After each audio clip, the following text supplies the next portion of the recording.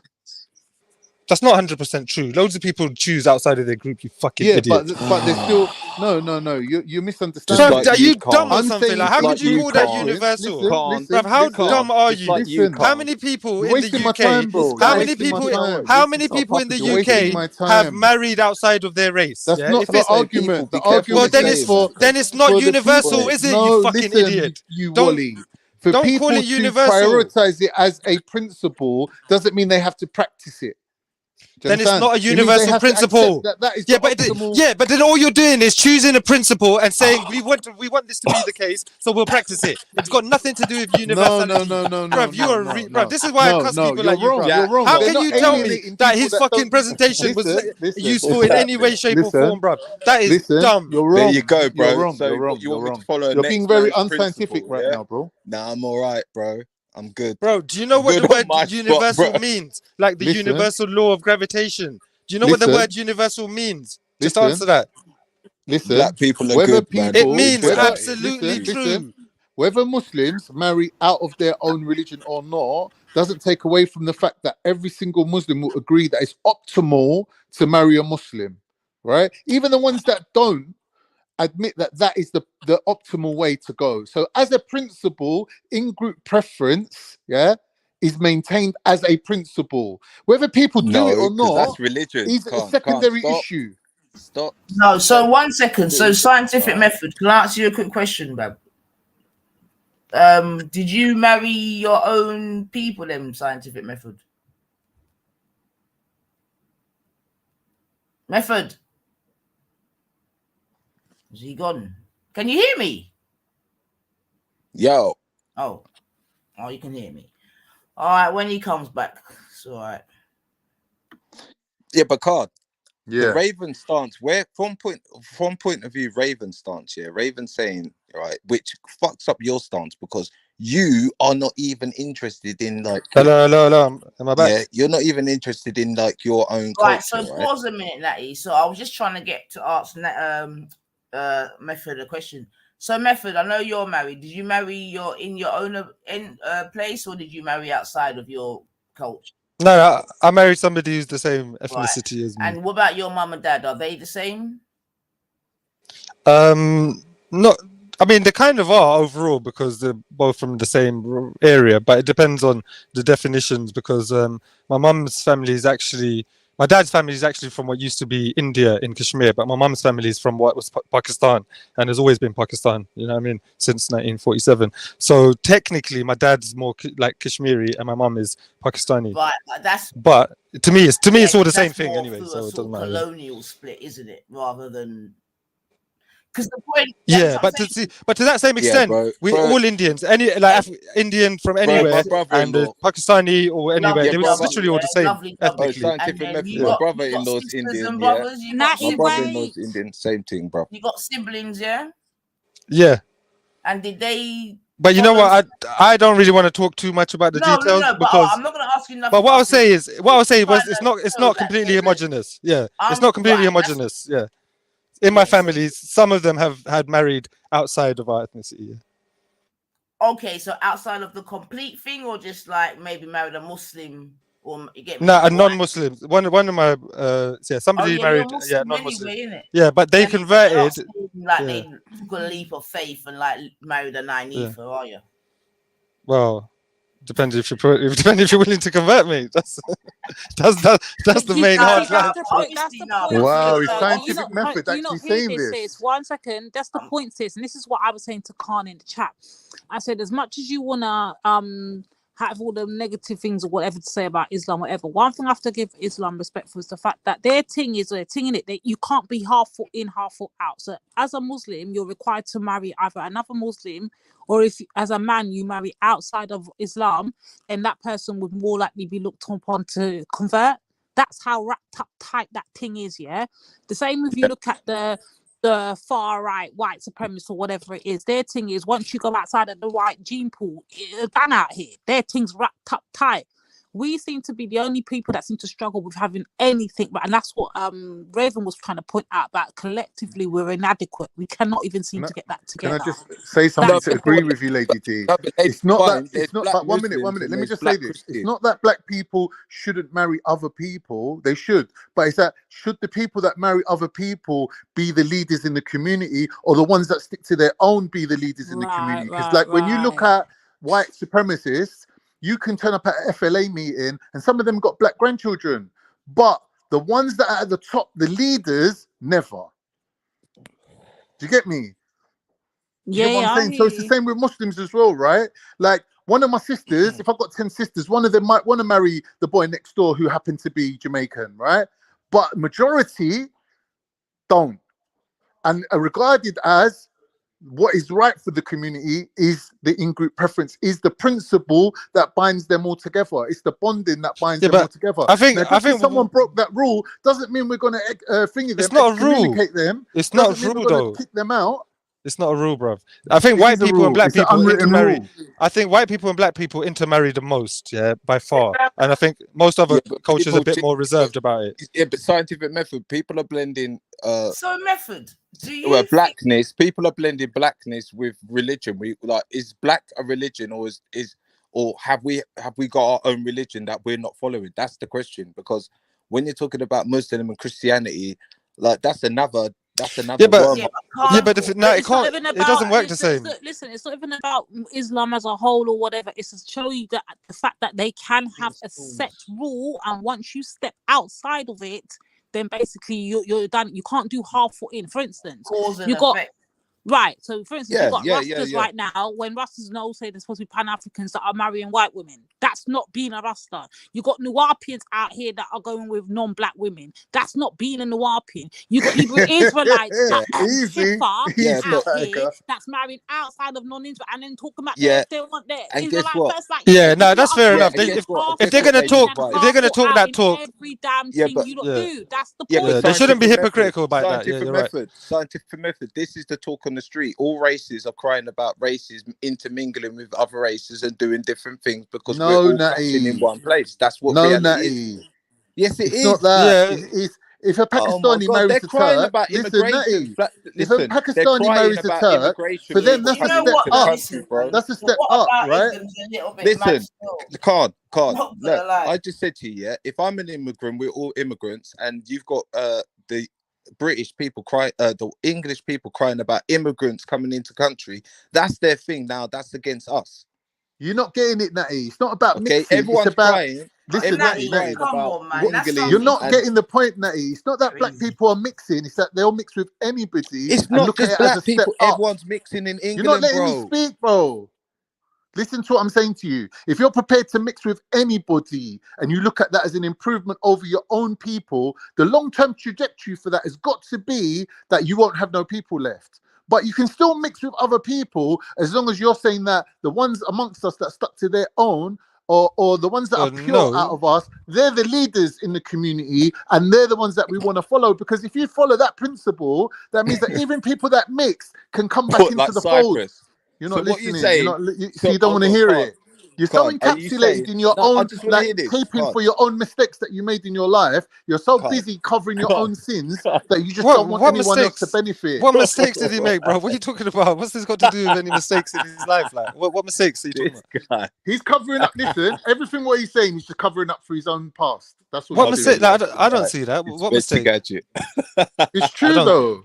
It is. I mean, all right. I don't know. It's got to be the truth. It's got. Look, can I say something? Yeah, I think a big part of the problem here is that look, if you really look at it, yeah, a Pakistani person is more likely to want to marry another Pakistani person because of all the race. Yeah, the same all round, obviously, yeah. But what I'm saying is, obviously that's an improvement, isn't it? It's a step up. No. The benefits, yeah, bro. Just be quiet for a second, yeah. The reason is because it's practical in so many ways. You're more likely to align in terms of religion, background, historical kind of knowledge and relevance and connection, all these sorts of things, yeah. But at the end of the day, it's not an overriding factor. People fall in love and go for all sorts, yeah, and that's something that's beautiful in this world as well. All it is that a lot of times people seem to think that black people should be willing to marry any black person, regardless of which country, continent, or background they are from, just because they're black. But it doesn't work like that. Nigerian person is still succumb to the same rule, as you guys call it, that they're more likely to want to marry a Nigerian person because of all the practical reasons. But then I don't know. But I don't know. That sounds like. So are we different to you in that regard then?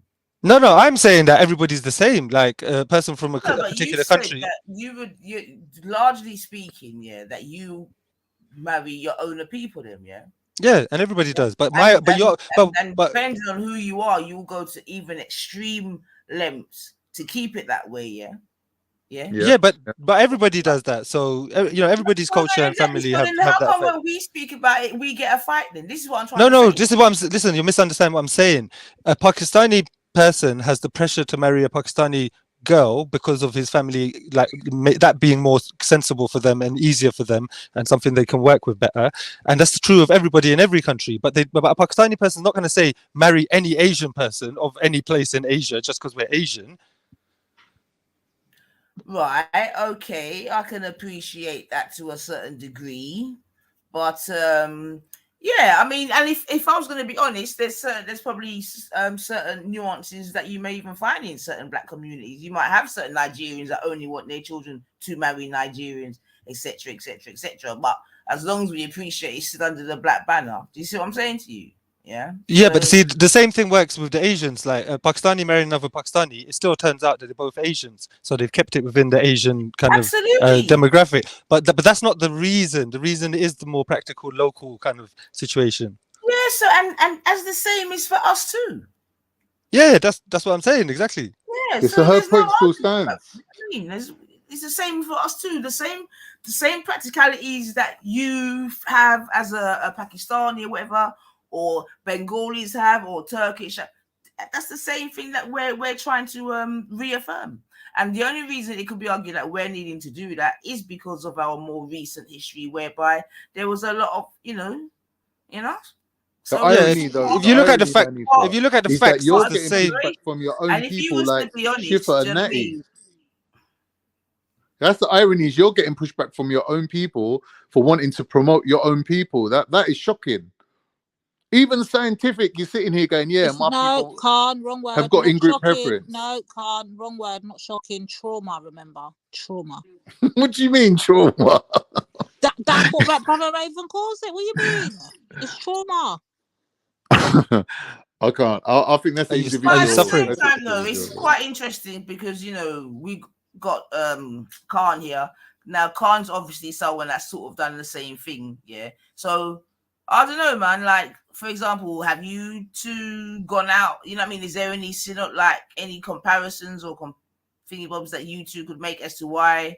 And it's a shame Shifa's gone and whomever else have left their tribes to. Do you know what I mean? Go and do the. No, but here's the thing, Nines. I'm married out, yeah. So I've gone with a white woman to have my kids, right? But I don't see that as a step up for me as a person. I think that I did that because I couldn't find a Turkish woman, or I didn't have the ways and means to get a Turkish woman. So I had to go with what was easier, right? So that's a step down. That's not a step up. And I will tell my kids, I want better for you. Turkish woman in North London, Khan. Yeah, well, yeah, there you go. Behave yourself, Khan. Now you're telling fibs. I'm honestly. Or you didn't find no Turkish woman you were attracted to or was attracted to you. That would be better off saying that. Or financially. Okay. Because a lot of my lot, it's all about the money in the situation. It's like, you want to approach a woman to marry her. She's like, yeah, so where's your house that you've bought and paid for? Bruv, like, you know what? Khan, what can do you see? mean? Can you see Like, the I situation? need to have a house before I can marry you, bruv. Khan, can you see the situation? You're saying, yeah, that the women who are too turned their nose up at you because of financial reasons, which is shallow, they are the better thing. They are the better. No, wait. They are the better prize that you think that you should have won or could have won or maybe hope to have won. And the worst part, and the person you're denigrating here in this situation is the woman who didn't judge you on your financial instability, Yeah. but actually Yeah. took you as a human being and maybe even helped Yeah. look after you and help build you up in this world, helped you get a degree or whatever. Do you know Yeah. what I mean? And Help you're me saying that get a she's degree. no, I'm just saying whatever. The fact is, she took you as you were, and that financial instability was not a problem for her. She rode with it. Now you're saying she's the losing prize here. She's the consolation prize. But Can't if you you see think that? about the criteria, Isn't it likely? but But maybe she's a better person. Maybe she's a better person though. No, but the criteria that I'm measuring it by is in-group preference. That I would prefer a person of my own ethnicity. I'm not preferring people that would accept me as I am. That's not the criteria. Yeah, but you're saying that you'd prefer even horrible snobs, yeah, who hold you to a financial I'm not saying I would prefer who hold you to a them. financial ransom just because of what? Tell me what? No, it's not a financial ransom if you can afford Because they it. happen to be the same color as you, the same ethnicity as you. You're prepared to put up with all that shit from them just because of the ethnic common ground. Obviously, I didn't. I'm saying as a principle. Yeah, but you're saying that was your mistake. You acted like that was your mistake, No, and that you but should have held on to that, and you listen, should have fought for better. And using Raven's terminology, as collectively adequate people, that is the criteria of our group. I didn't make the rules, right? But I accept that within my group, that's the criteria that we all have to live up to. Yeah, you can't come and marry someone's daughter and you ain't got a pot to piss in, and you fucking fucked about at university smoking weed, and you didn't fucking get your fucking degree. You can't come and marry anyone's daughter. Yeah, let's stick to this though, yeah? Let's just say that in your life you had, I don't know, made $1 million by the time you were 25, yeah? Let's just say you had a really decent job, you're making decent money, 60, 70 grand a year, you were okay, yeah? You were doing all right for yourself, yeah? Let's just say you was doing that, yeah?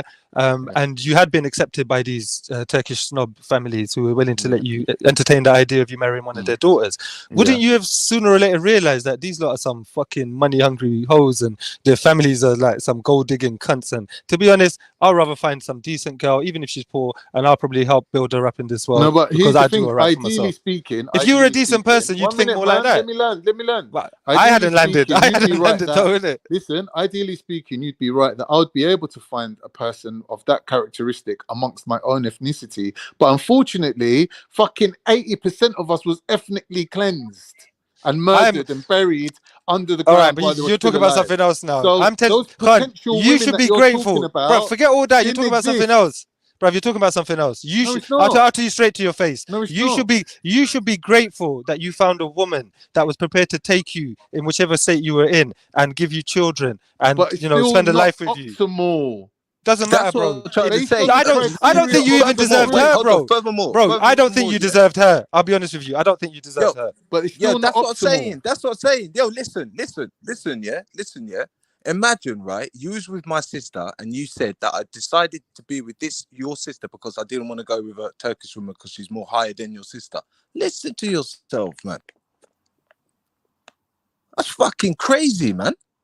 Brother, in the process of ethnic cleansing, the people that survived were the rich people who had money to jump on planes and flex and fly to England. The poor people were all murdered.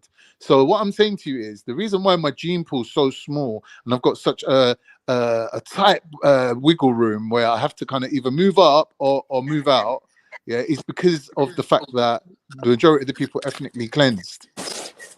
So I'm not putting myself in a everyday situation to give advice on that situation. What I'm showing you is what happened to me isn't an everyday thing. I can't apply that across the board. It's not a universal principle. Do you understand? I did a survival move where I had to have kids. I had to be with someone. And I just had to make do with the situation that I found myself in. Bro, but don't teach your kids survival mentality. Don't teach your kids survival mentality. They're not going to be living survival mentality. They're going to have good educations and probably make good money. Mean just because I did that doesn't mean I gave up my culture or I gave up the criteria in which my group makes decisions, which is basically my culture. You're teaching your kids. You're teaching your kids survival mentality when there's no. Bro, you're teaching your kids survival mentality. Yes, because that's what you're teaching them. You did that based on survival because of your desperation. You're bringing them up in a much better way, bro. Yes, it is. You admitted it. You couldn't have your better options. Yes, it does. You couldn't have your better options, so you had to settle for whatever you could get. Yes, it does, bro. Trust me, it does, bro. Trust me, it does. If you couldn't get That's your not better options and you had to settle That's not for whatever you desperation. could get, that is by definition That's not desperation. desperation, bro. If you find Anyway, women more, bro, listen, stop if you being find silly. other women more attractive than your wife, does that mean you married her out of Can't stop. desperation? I'm not. Bruv, what are you Exactly. talking So about? You're shut talking up, you shit, bruv. idiot. You're You're talking rubbish. talking You shit, said tramp. that you couldn't get your first options or your second options, so you had to settle for Right. whatever you could get. That is an But act that's of life on desperation. everything, though. That is an That's act of everything. desperation, you fucking But idiot. that's life Everybody on can see everything. that. But All that's right, that's applies to it's everything. right. So But you're wait a teaching minute. your kids If that you they have should a think like that. criteria, wait. Con, I haven't finished my point because you're you keep talking butting in. rubbish though, bro. You're teaching your kids that they should live according to a No, survival, desperate no. I'm mentality saying to where they you, should grab listen. hold of whatever they can If get, you and they should think like that.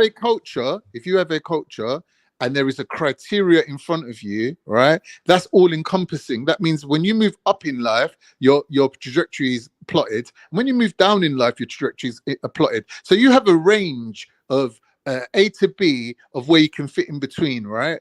And it's the same for what car you bought, what job you got, what university you went to, and what partner you ended up with. There's a range of people based on your own performance as a man of who you can qualify to be with, right? So Don't you make failed as out a like man. it's So you not failed as a man. Therefore, you took a failure. I didn't fail. You got a What failure would have been wife. a failure? Listen, stop trying to put words in my mouth. What would have been a failure would be to not end up with Bruv, anyone you're and not not have making no sense. kids. You're not making no sense. To not You're have talking kids shit. would have been the biggest failure. Yeah, so you done it out of desperation. Otherwise, you would have ended up there. Desperation. It could have gone That that is way. desperation. It's not desperation because it could have gone that way. Bro, I'm telling you right now, every single human being who ever hears this interaction will agree with me. Every single one. But that doesn't make it right, that is though. desperation. That is Listen, bro, desperation. I don't think no one's gonna catch up till later years, bro. Like intelligence needs to like catch up a little bit, bro. We like need to give people I'm showing time you because that the criteria that One Raven is second, putting in I'm front It's of desperation, you. bro. Question, man. Method, are you for or against arranged marriages? Sorry, for or against what? Arranged marriages.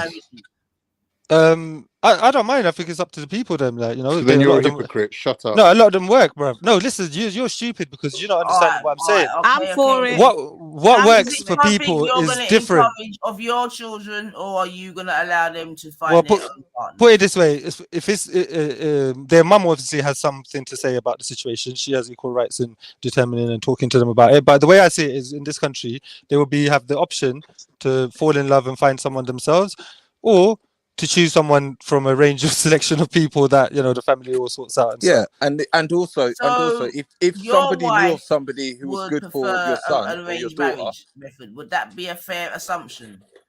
She probably would because she's more from that culture than me. I wouldn't be against it, but I would literally be neutral and say to both the children, listen, it's your life. You're going to have to live with this person. So this is your option. I'll tell you my knowledge and experience about that. In arranged marriages. Amen. Yeah, Yes, I can. bro, there's a lot of benefits. There is definitely a lot of benefits. But at the end of the day, they don't Can I override ask him a what question? what the person themselves wants and needs out of their Fair life. enough. Yeah, Obviously, we get that. You're not gonna Yeah. you're not gonna do it against their will and things like that. I understand. Nah, that's ridiculous. Of course, Scientific method. Let's say you was given that's the job. not the right way to Wait, go wait, about wait, wait. those sort of Let's things. say you was anyway. given the job of finding suitors for your hypothetical daughter, right? What parameters or No, what Stu, variables? I still love you, What Stu. variables Behave would yourself. you include in that? Would you include their financial status? Yes or no? Yeah. Would you include their racial or ethnicity in that? Yes or no? No, me personally, no. All right, but your wife might, right? You said it's Yeah, she might. Okay. And So what other about their people might, religious affiliation? Would that come into it? No, not for me. All right. What about what football team they supported? Like if they were Arsenal. No, Liverpool, no, would that come into no, it? no. All right. Unless they support Liverpool. No, Okay. So look how you agreed to the most important one, which was financial, right? Immediately you agreed to that. Yeah, Without blinking your eye, right? Yeah. So obviously, no matter who, like, because we live in but that would, England, yeah, but whether bro, you're doing an that would arranged be the marriage for a case. Jamaican girl or a Pakistani girl, right? As the person that's been given the job to come up with the criteria, finances comes quite high up on the list. Yeah, for me as a parent. But when I'm telling you that, you're telling me I'm desperate. But yet you're being a hypocrite now. That's not a religious thing. So That's what? a normal thing, bro. Like no woman wants a man that ain't gonna take the lead. Do you know what I mean? And like that old criteria is still around. The old stigma Right, is so still it's a about. universal principle. So I'm trying to show you. Yeah, but Khan, that's my criteria. Me as a parent, of course, I'm going to want my Yeah, but my you're not child. an alien. The Yeah, but things that listen, you pick is the same as everyone else. if my daughter said she wanted to marry some artist who hasn't got a job but she believes in him, I would try and convince her that that's not like that's not a reliable kind of risk to take. Like maybe see if he's willing to get a part-time job at the same time as doing his creative work in the whatever. Like he's got to be practical as well as a creative person. Right. But you So basically I be talk telling about her that. you're But gonna have a life. no. But hang on. And If she's over accepts 18, and she tells me to my face, I don't care about his financial stability. get you, I'm not but going to my disown question her. was If if it comes you're down to, my question was if you're bro, let me designing the finish my point. criteria. Yeah, it doesn't matter how much I design the criteria. She's a human being that has a right to override all of my criteria. Bro, if I'm arranging arranged marriage or suitors for a girl, I have to have a criteria to work upon. I can only bring X amount of men for her to meet, right? She's not going to be meeting the whole world. And I'm talking. Otherwise, And it's now, not arranged, is and it? now I'm talking about the It's men just that she might. random. And now I'm talking about the men that she might choose that have got nothing to do with me. Yeah. So that's an option for her. No. See, you've deliberately gone there. Listen to what I'm saying to you. You've been charged with the job of finding suitors for a hypothetical daughter, and you need to come up with a criteria. I asked you, is finances high on the list? You said yes. Yeah.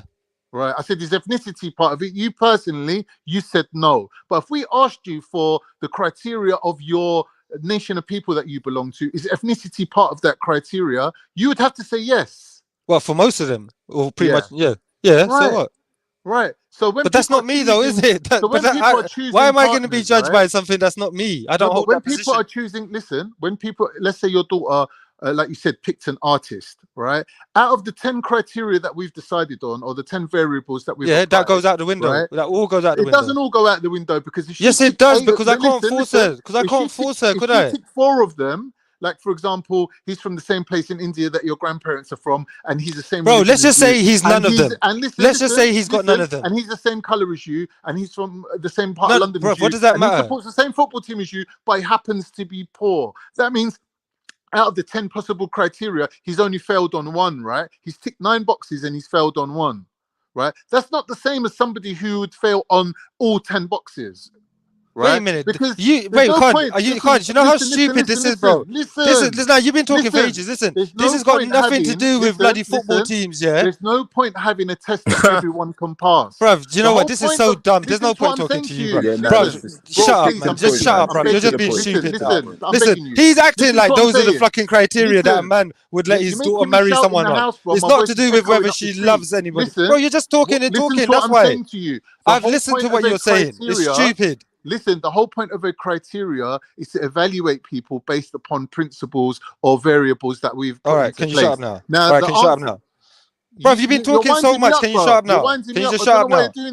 All right, so I'm going to say this here. This fucking idiot thinks that those are criteria. So he asked me one reasonable criteria. You never let me land my point. You never let me land my point.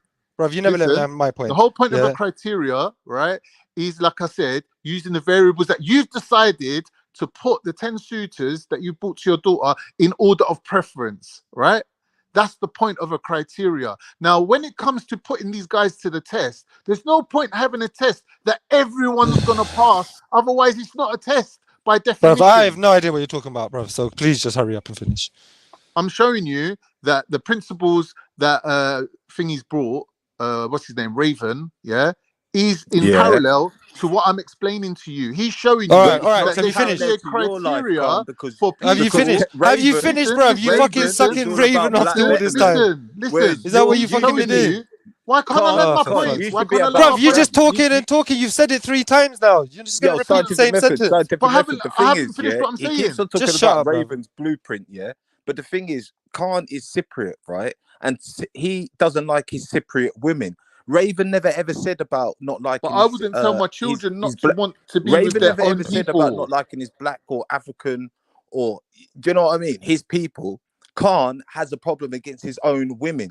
So you using his blueprint, bro. It just seems like you're sitting on both sides of the fence. Listen. You're begging to be involved in the conversation. 1 minute, they were too snobby for him. Using the same blueprint. Yeah, but listen, if he agrees with their system, then he was the failure in that system, using the same and he's not admitting that.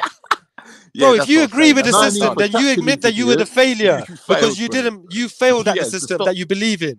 That you All should right. have been financially secure to be asking for Okay. And you someone's should have decent been with a wife, All Cypriot right. for a But woman. decent you're You wife. should have letting your been daughter with a marry a Cypriot thing, a woman. drummer.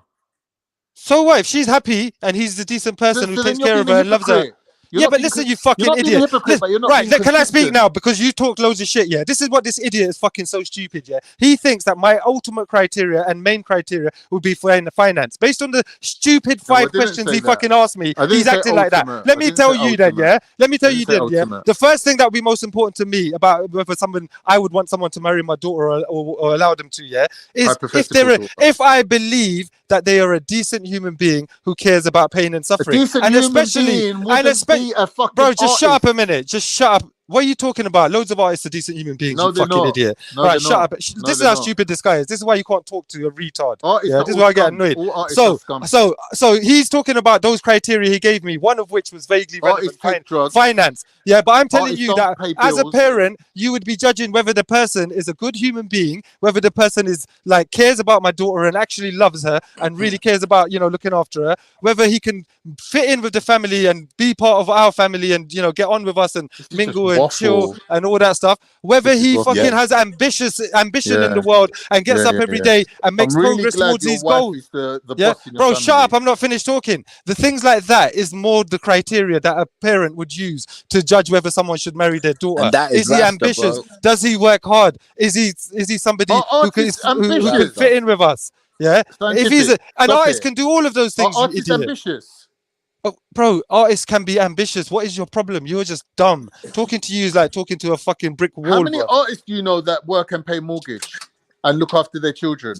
Bro, just because it's not a lucrative fucking Harasta. business, some people do succeed at it. Acting is Right, just as acting if is you're just an ambitious person, why acting would you is be one of getting those. into something that's not lucrative?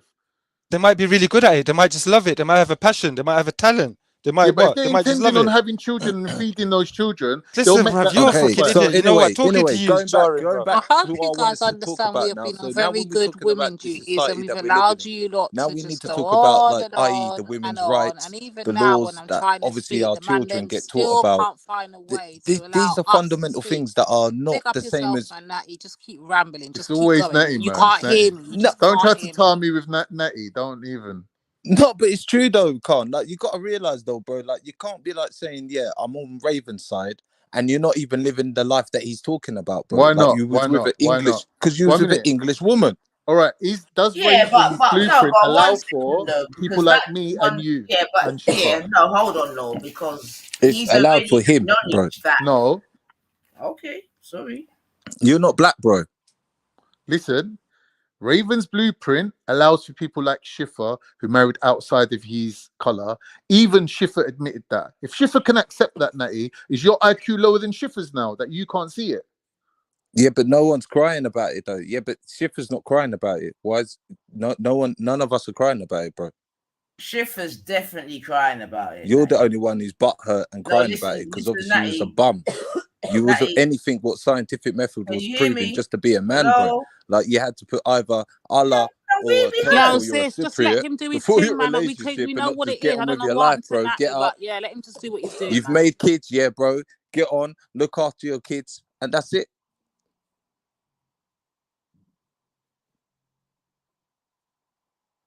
You allowed yourself to get disrespected, bro. And in the same progress, you tried to tide other people and then join them to the bandwagon of other people's fables and tales about their sorrows. That's you, bro.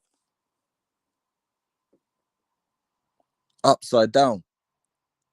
Hey, Natty, the girls have been trying to speak, bro. But you ain't been listening.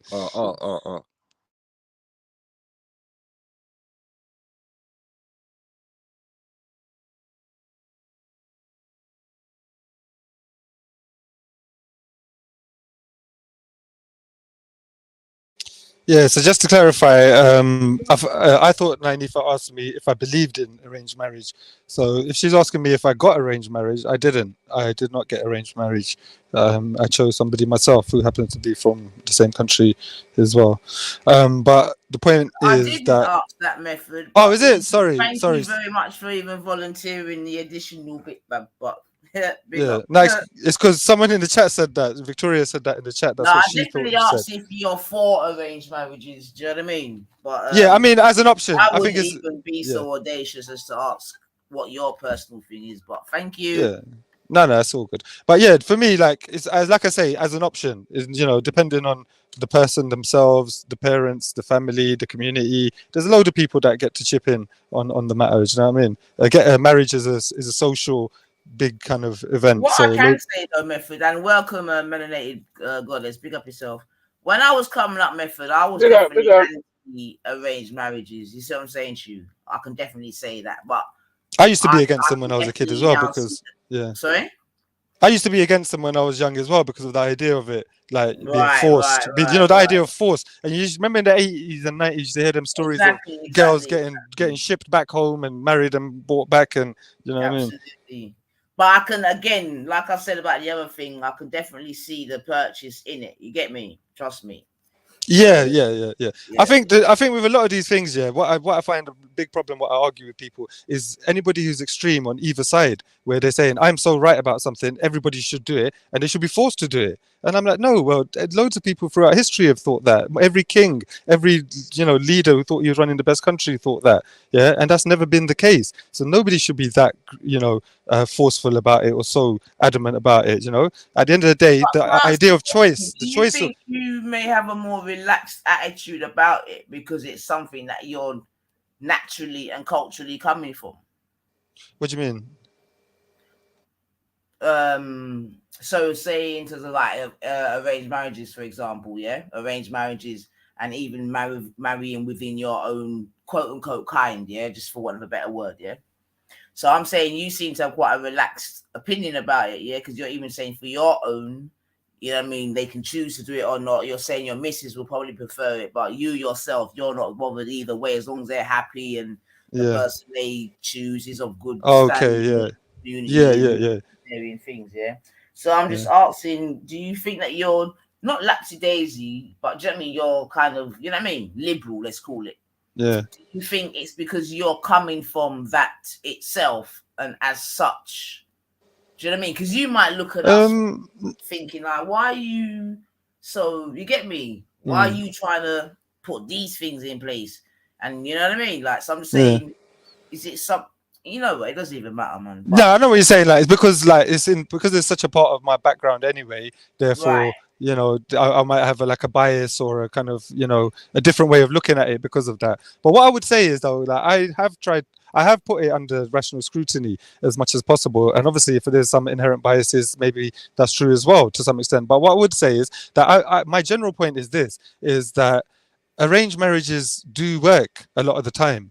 People choosing their own lovers when they fall in love do work a lot of the time. So why do they work? Why? No, let me finish, please. So what my position is that there is a way of doing things that suits a certain couple or a certain group of people that we can't explain that, and we don't have any right to try and enforce our judgments and say, well, people should marry this or people should get arranged marriage or shouldn't get arranged marriage.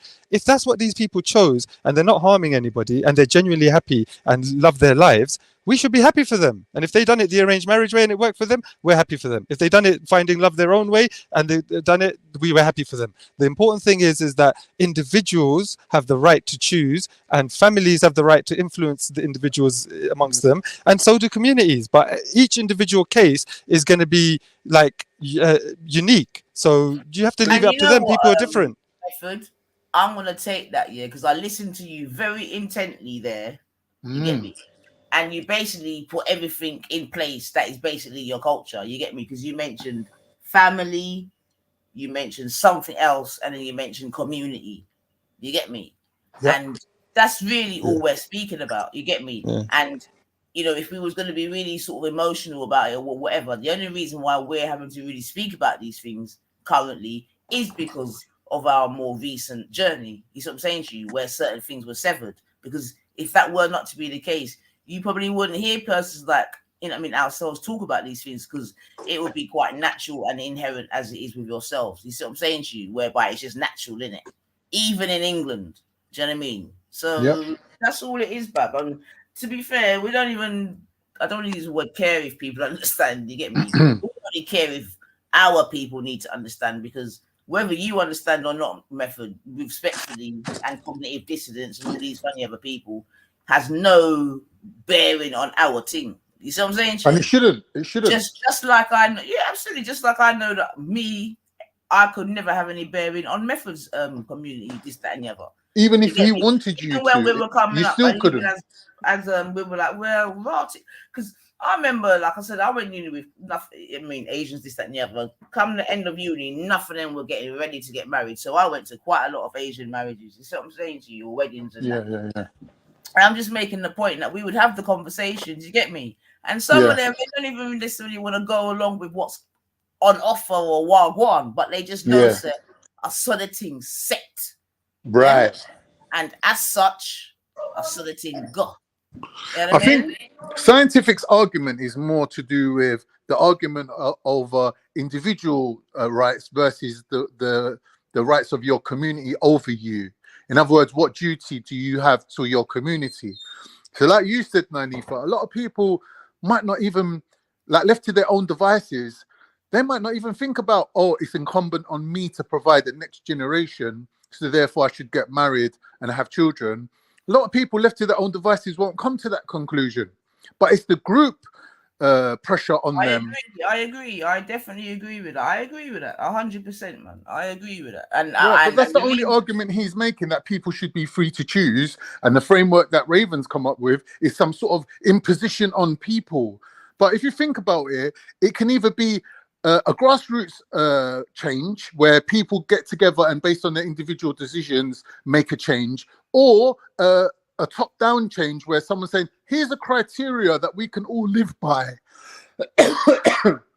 Right? To be honest, I don't even see why Raven and Shakara as well triggers so many people. It's crazy. And to be fair, yeah, even if you really think about what that Raven's coming with, it's not even anything like revolutionary. Do you know what I mean? Exactly. Like in his thing, there ain't even no consequence if you do fuck up. You get me? Exactly. Like, we're Thank you. cultures that if you fuck up, you could be drifting down the Thames in a suitcase. Exactly. And we're still getting a fight. Right. You know what I mean? We're fighting people that will literally marry their cousin to keep the thing right. Yeah. You know what I mean? We can't even just say we want someone that look like a way. Here's the thing though, Nines, this is what I believe, yeah? Left to our own devices, where we've got no group in-group preference or any kind of obligation to a group, we've got maximum amount of individuality and freedom, right? But it's like an animal skin that isn't being pulled over and nailed down to anything. You can't make a sound out of it. It's not a drum. There has to be that group pressure holding a group of people together to make production, to make something happen, right? All this freedom and all this looseness, yeah, it's all fun, it's all nice, but is it producing the change that we want to see for our future children? It's not. We've handed all that over to the government. The government's making all them decisions for us. Well, I think the way that they do it in this country is pretty much okay. It's pretty correct. Exactly. Which is that any two people can marry each other. Yeah, but any two people can marry anywhere. Jupiter went to fucking Nigeria and come back with a husband. What are you talking about? Yeah, I know. Anyone can marry anyone, anywhere. Well, no, that's not true. In a lot of countries, you can't just marry anybody. Who? Give me an example. No, due to religious kind of restrictions. Why can't you marry? Due to like, well, there's reasons, isn't it? Religious stuff. So name the country. Name the country. All right, but even if it's allowed everywhere, it doesn't matter. I like the way that they do it in this country, which is quite in every country. Don't matter. All right, so everywhere you're allowed to marry anybody you want, yeah. But the fact is that we all know that you lot are saying that you just can't. You literally just said that you need the group pressure to kind of make people conform. So what I'm saying is that in this country, you're allowed to you're allowed to get an arranged marriage if you so wish. Yeah, you're allowed to go against your family if they want to force you into getting an arranged marriage and then marry someone else. Yeah, you're not allowed to do that in a lot of countries. Yeah. Scientific, can I ask you a question? Scientific. Yeah. Do you believe in self-determination as a principle? Well, yeah. So should any group of people as an individual within their own framework be able to create a hierarchy based on their own values? amongst people that agree with them. Right. Yeah. So if black people want to have being black as their top priority, if some and black Muslims people want to have being Muslim as their top priority. But we can't right? enforce What's on the all. difference? Scientific. Yeah, well, everybody's allowed to join whatever group they want. So Scientific. self-determination, You're stating right? the obvious, though. You're stating the obvious. Like, there's no way that Black Betterment can enforce. He is promoting a lifestyle, just like people promote veganism. He is no way to enforce a lifestyle. So therefore, by proxy of what you are saying, there is no harm in it. If he were to promote a lifestyle that is Black centered, I think it's Black quite focused, futile what he's doing. but Black, however your opinion is, it's just as an opinion. So I'm happy that you have one. That's great. But the reality is, there's no harm in promoting a lifestyle. Just like, people promote swirling, right? And especially they promote their Mel, swirling, so you can promote the contrary. The fact is, he's asking people of his own people to do things what other people do anyway. It's not like he's asking people to do something that other people don't do. Other people do it as standard. But do they have? So when you're saying it's detrimental, what do you mean? I've never said it was detrimental. I just said you said I don't agree with it. I think it's futile. So the world is futile. Then the world is futile. The world is futile. No, most ethnic groups are futile, according to you. No, that's what I'm saying. Self-determination is futile. I've explained this before. Is the problem most ethnic groups are doing something that's senseless. Is that, as far as I see it, is most people genuinely align themselves according to their family, according to their country, according to their determination. But you're not letting me finish. Every group has their own criteria. You gotta let me finish. So I'm saying, we're not the Italian mafia. We're saying family. But he's pointing out that within our group, right, some of our members are going awry. Hence the need to promote it. Right. Yeah. So I get what you're saying. Other groups don't have to be going this campaign, right? But right now, some of our men. Some of our groups, some of our members of our group have gone astray, and hence the need to promote. It's nothing wrong with promoting. He's not out here saying everybody sip lean, pop some mollies, Black women get on the pole, strip. He ain't saying nothing harmful to us. He's saying love each other, can unite, be with each other. Stay in the household, raise your kids. Yeah. He's saying to have a nice Black constructive Black family. What the hell is wrong with this message? Nothing. Yeah, I just think that is. I just think it's just like a foolish level to kind of align yourself on. Just happens to be the color of your self-determination. Bro, if you can't, you have not let me speak anytime I've started speaking. So I'm just going to carry on speaking louder than you because you every time I've spoken, the last 5-6 times I've spoken, you've cut me off within 2-3 words. Yeah, loves to play victim, this kid. No, because you're being a bitch, bruv. You're not letting me speak. I'm not. I'm being quite honest with you. All right, then just shut up, then, innit? Yeah. All right. So basically, what I'm saying is the way I look around me in the world, I see that most people align themselves according to practical things like. Family, for example, where the country they're in, their geographical location, which city they're in, their religion, stuff like that. There may be even their political alignments, maybe even their moral kind of ideas. But I don't see anybody else aligning themselves simply by a massive brushstroke like the color of your skin, meaning everybody who's brown, we should somehow all get together, Iranians, Afghanis, Pakistanis, Arabians, Indians. We should all get together and work together. Color, right? There's no such community. Bro, just shut up. Yeah? There's no such community. There's no such community that operates on that level of all Asian people. That the different communities in England do not practice self-reliance or self-whatever. Are you really at the levels that I said? At the levels that I said. I don't see all Asian people saying we need to work together as all Asians, and as long as you're brown skinned, we are part of all this Asian collective. I've never seen that ever in my life. No, but that's the whole point is they don't have to say it though. It happens. It's there. It's never happened for me. I've never seen it really happening like that. They don't have to say it. Just because you don't see it don't mean it ain't there. Isn't that true? Isn't that a reality? Because it's normalized for him. It's normalized. Exactly. Like I said, what I do see is that Asian people align themselves like an Indian calls himself an Indian, a Pakistani calls himself a Pakistani. Let me ask you something. You think in Angola they have to say, hey, stay within your race? You think they have to do that in Angola? No, motherfucker, God did it. In Angola, they don't have to do it. They don't have to say it. But what do you mean? That's the whole point. They don't have to because it's a freaking Black nation.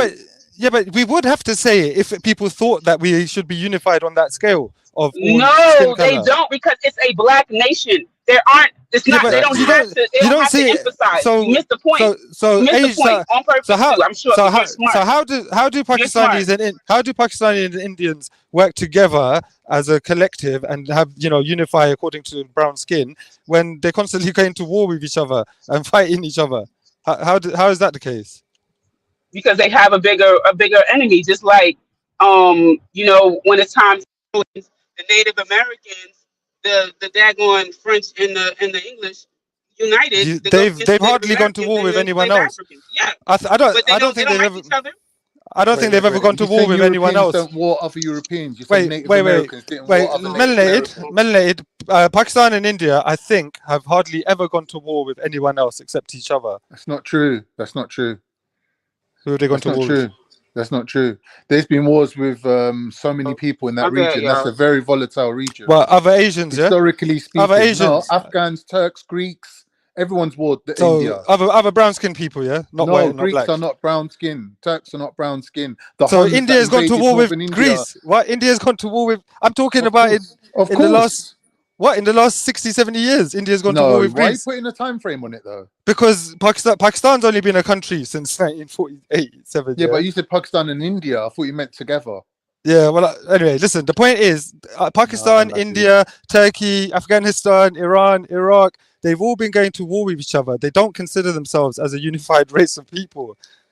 They don't do that. I've lost They haven't the point tried to now. do What's that. the point? You've confused me. Yeah. Are you saying that people I'm need not to be surprised. different races to war? Let me tell I'm you not saying something. don't If there people was, need to be anything. I've not said hold that. on, listen. You asked me about what I think, and I told Listen, you if how I there was see a- things. I see things with people aligning themselves according to things like their country, according to things like their geographical location, their religion, their family. People aligning. border disputes? You mean border disputes? Bro, I think you just don't understand me. I No, don't you're see hold people. on, describing border but scientific disputes. method Nah. in a different environment. When you say they divide themselves by country, right?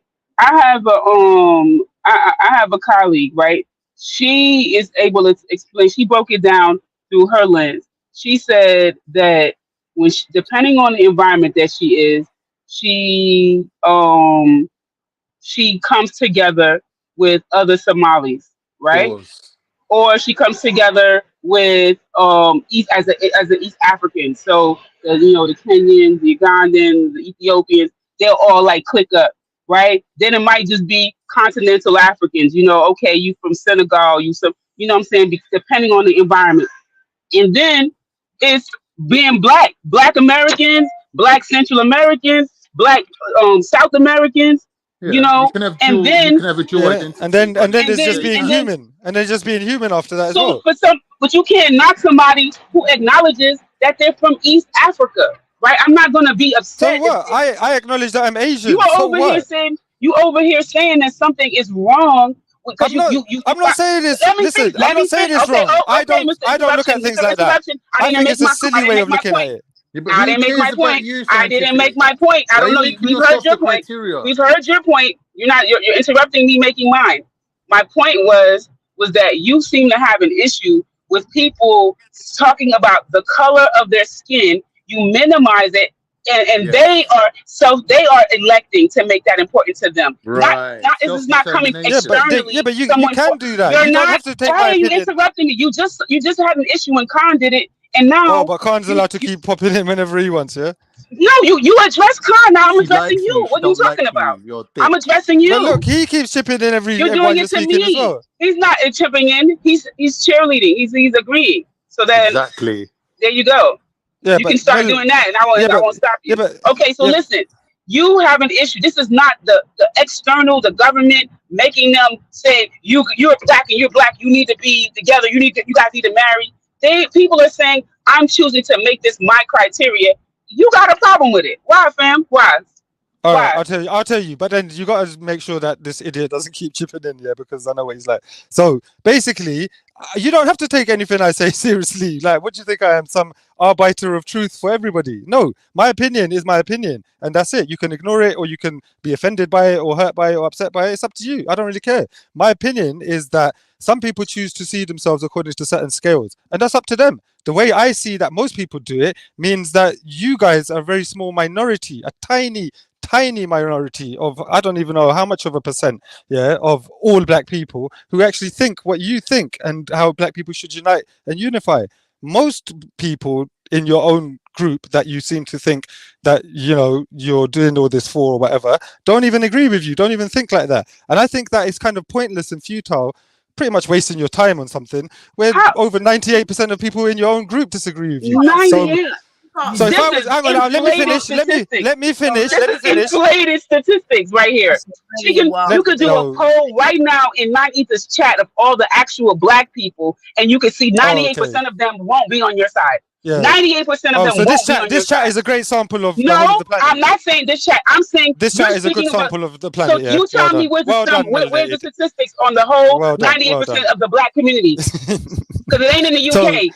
The majority of the black community is not in the UK. That was the sort of statement that Triller would make. What the hell is wrong with you? But we've You already don't talked even about know. this. You cannot speak for those black people. I asked Kale and Raven. You have an inflated sense of self. If you think you are in a position to speak for my community, you're bugging. Hang on. I asked Kale and Raven the percentage. They said less than 5%. You need to fall back. Wait a minute. I asked Kale and Raven the percentage of black people on the planet who agree with them about their views specifically.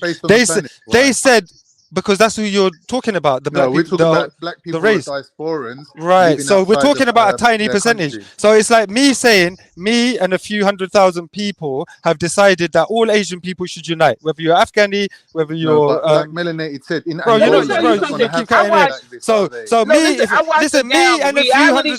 Right. You guys haven't let me speak. So if you're talking rubbish and bullets and. All right. Well, then I'm going to carry on talking then, because if me and a few 100,000 people. Asian people, or Pakistani people decide that all Asian people should work together, and the rest of us just ignore us, then I consider that I'm wasting my time doing this. Like, it's a joke. Yeah, that's what I'm saying.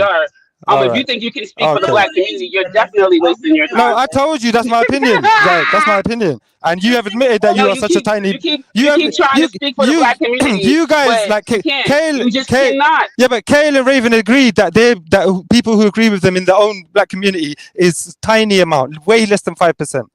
But what difference does that make to us? We're not part of that. It doesn't matter. Like I said, that's like me and a few 100,000 people deciding that all of Asia should work together and unify.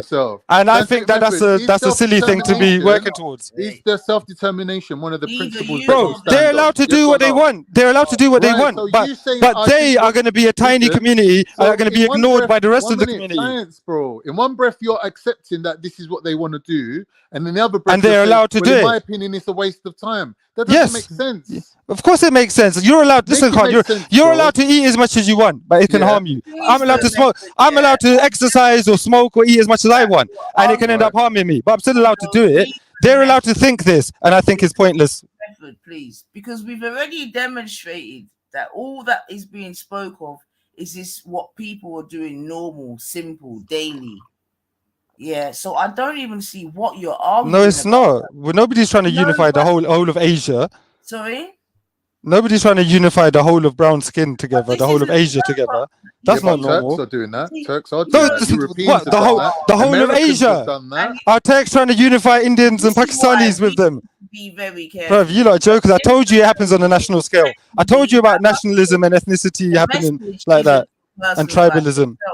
And where we potentially fall down, you get me, is arguing and try to make a person like you see what it is that we're doing, where, like I said before, it has no impact, this, that, and the other. Now, if you, as an Asian person living in Britain, can't see the value in what we're speaking about and what we're trying to do, then it is what it is, bub.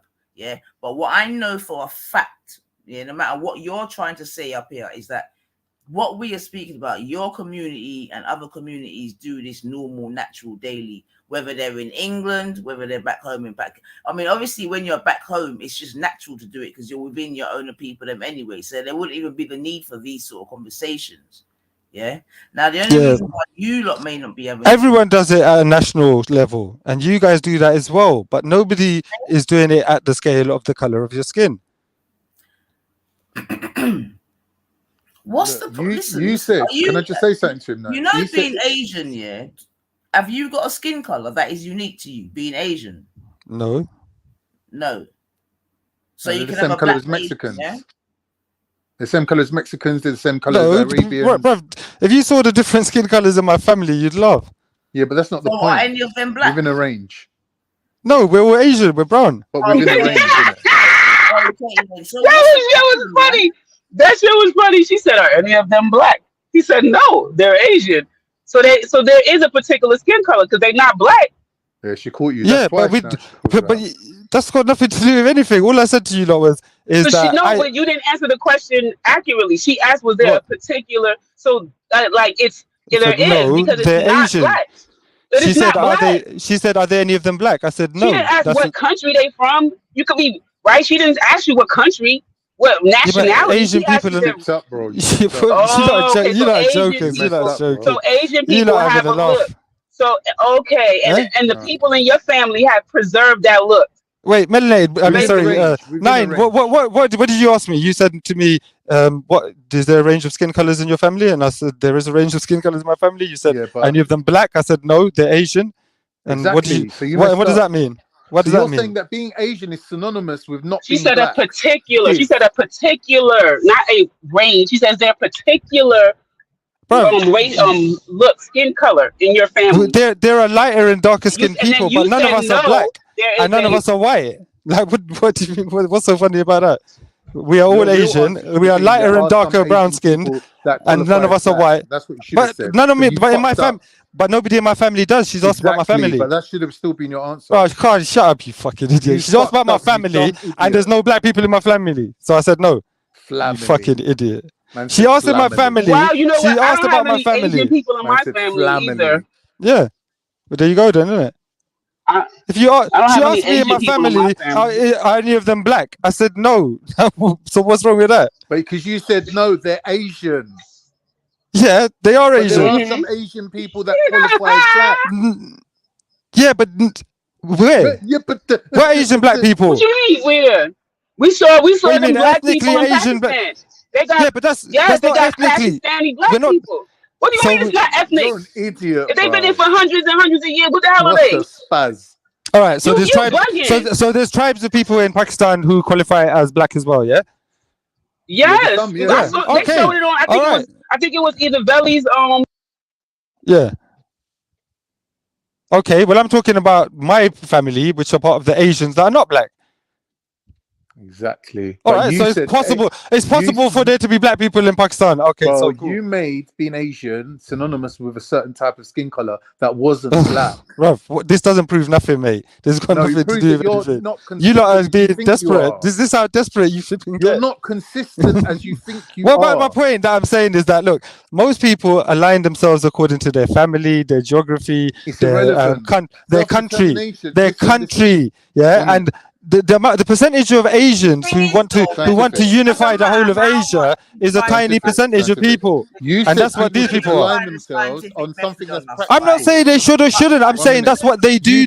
You said that. No, I didn't. I said what I see around me is that this is what people do for practical reasons. Can I just say that you put practicality as the highest? All right, go on. Nine's going because he's just useless, boring idiot. No, 1 minute. The thing is, Method, yeah, all the things that you just described, yeah, in real life, they all lead to the same thing, in it, because it's only in countries like in the West where many of us have left our native homes and come and mixed and blended.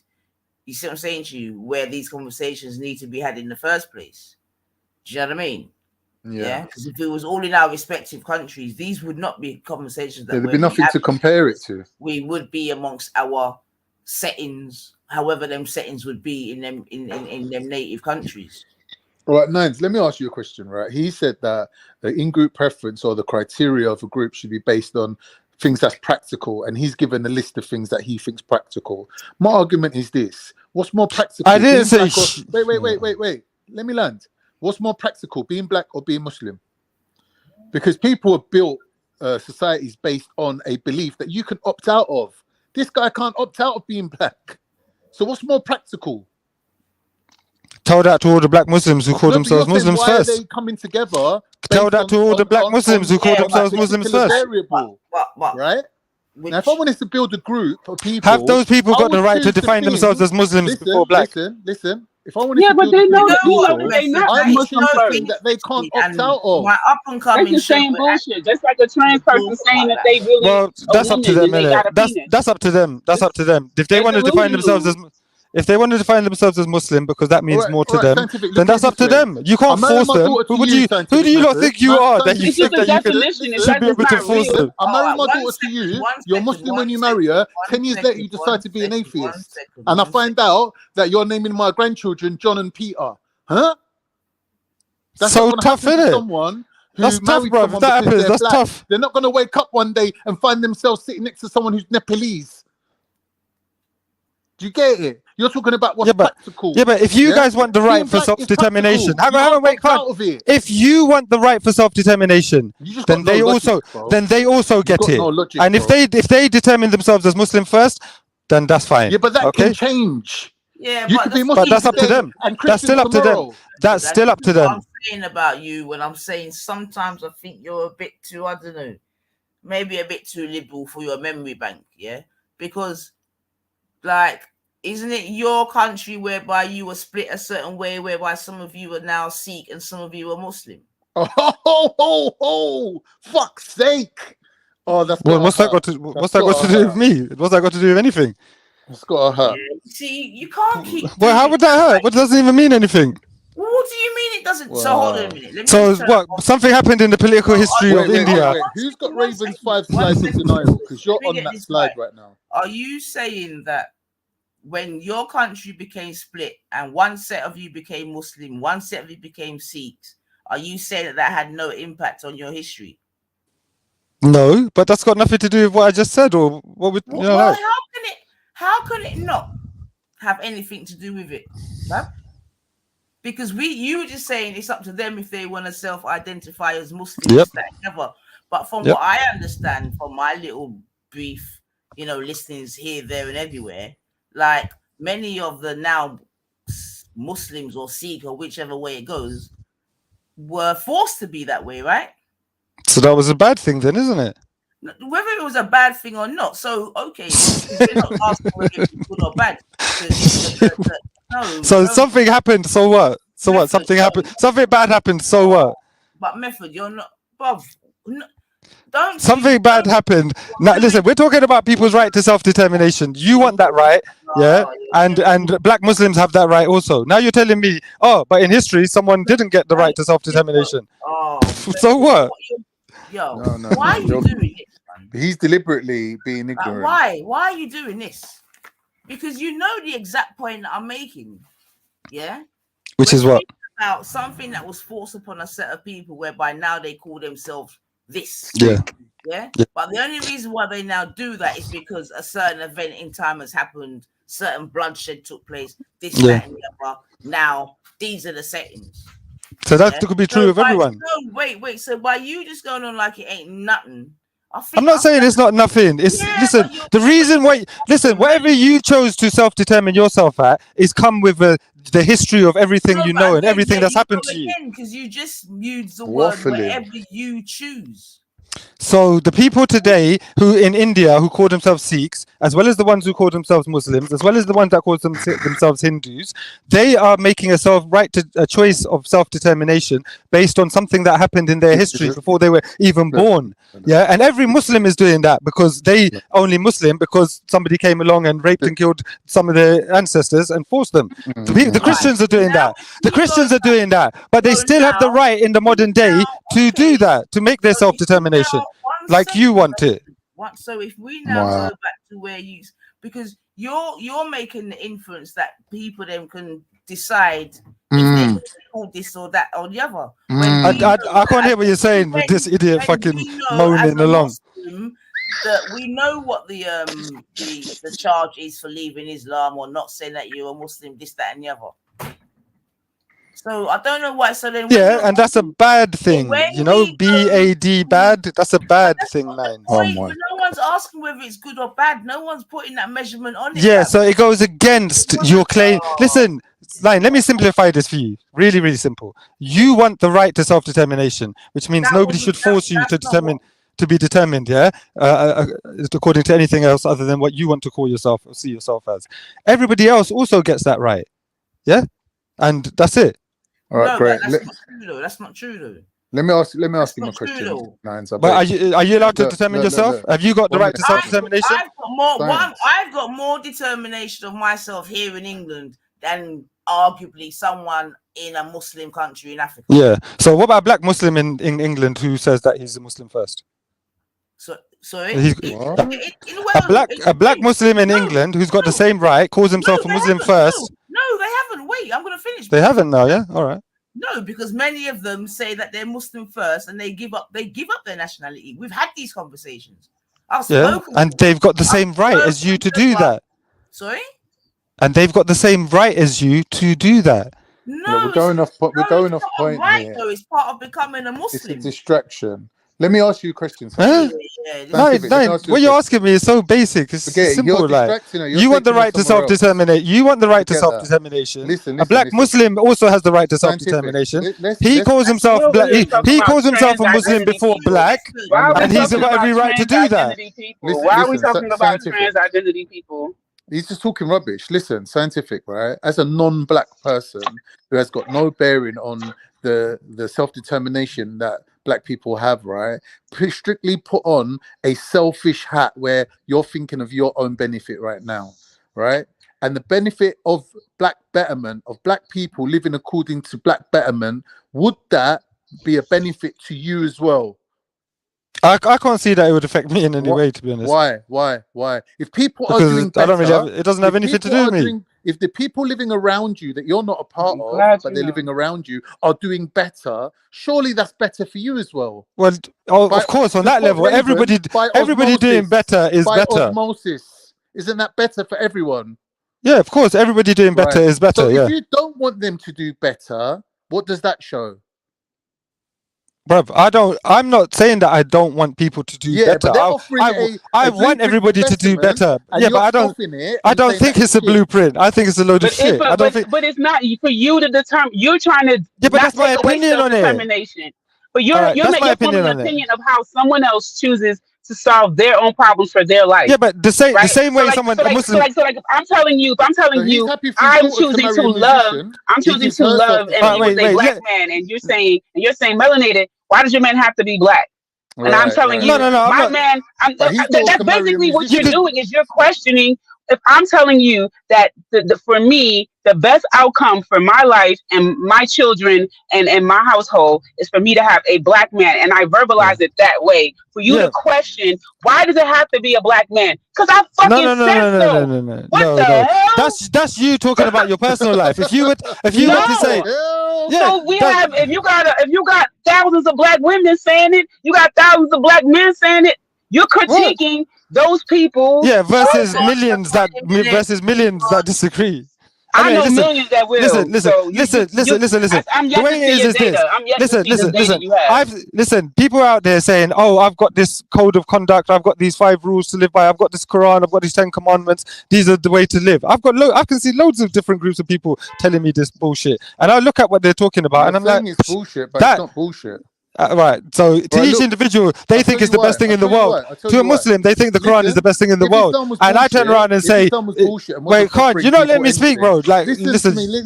No, but why did you cut me though? Why didn't you let me speak, bro? Because I was speaking, bro. Well, no, I was just speaking there. You've been speaking a lot as well. So. Bro, Khan, if you're gonna keep cutting me every time I speak, Islam did not end 100 years ago. You're a Muslim, you fucking idiot. Bro, you're still a Muslim. Bro, you're still a Muslim. How did Islam end 100 years ago? And that's the end of Islam. You're a fucking idiot, bro. You know, there's no point talking to you, bro. You're an idiot. Islam. I don't know why I even bother talking to you. I don't know why anybody does, bro. You're an idiot. Like Raven's proposition, where there is a elite.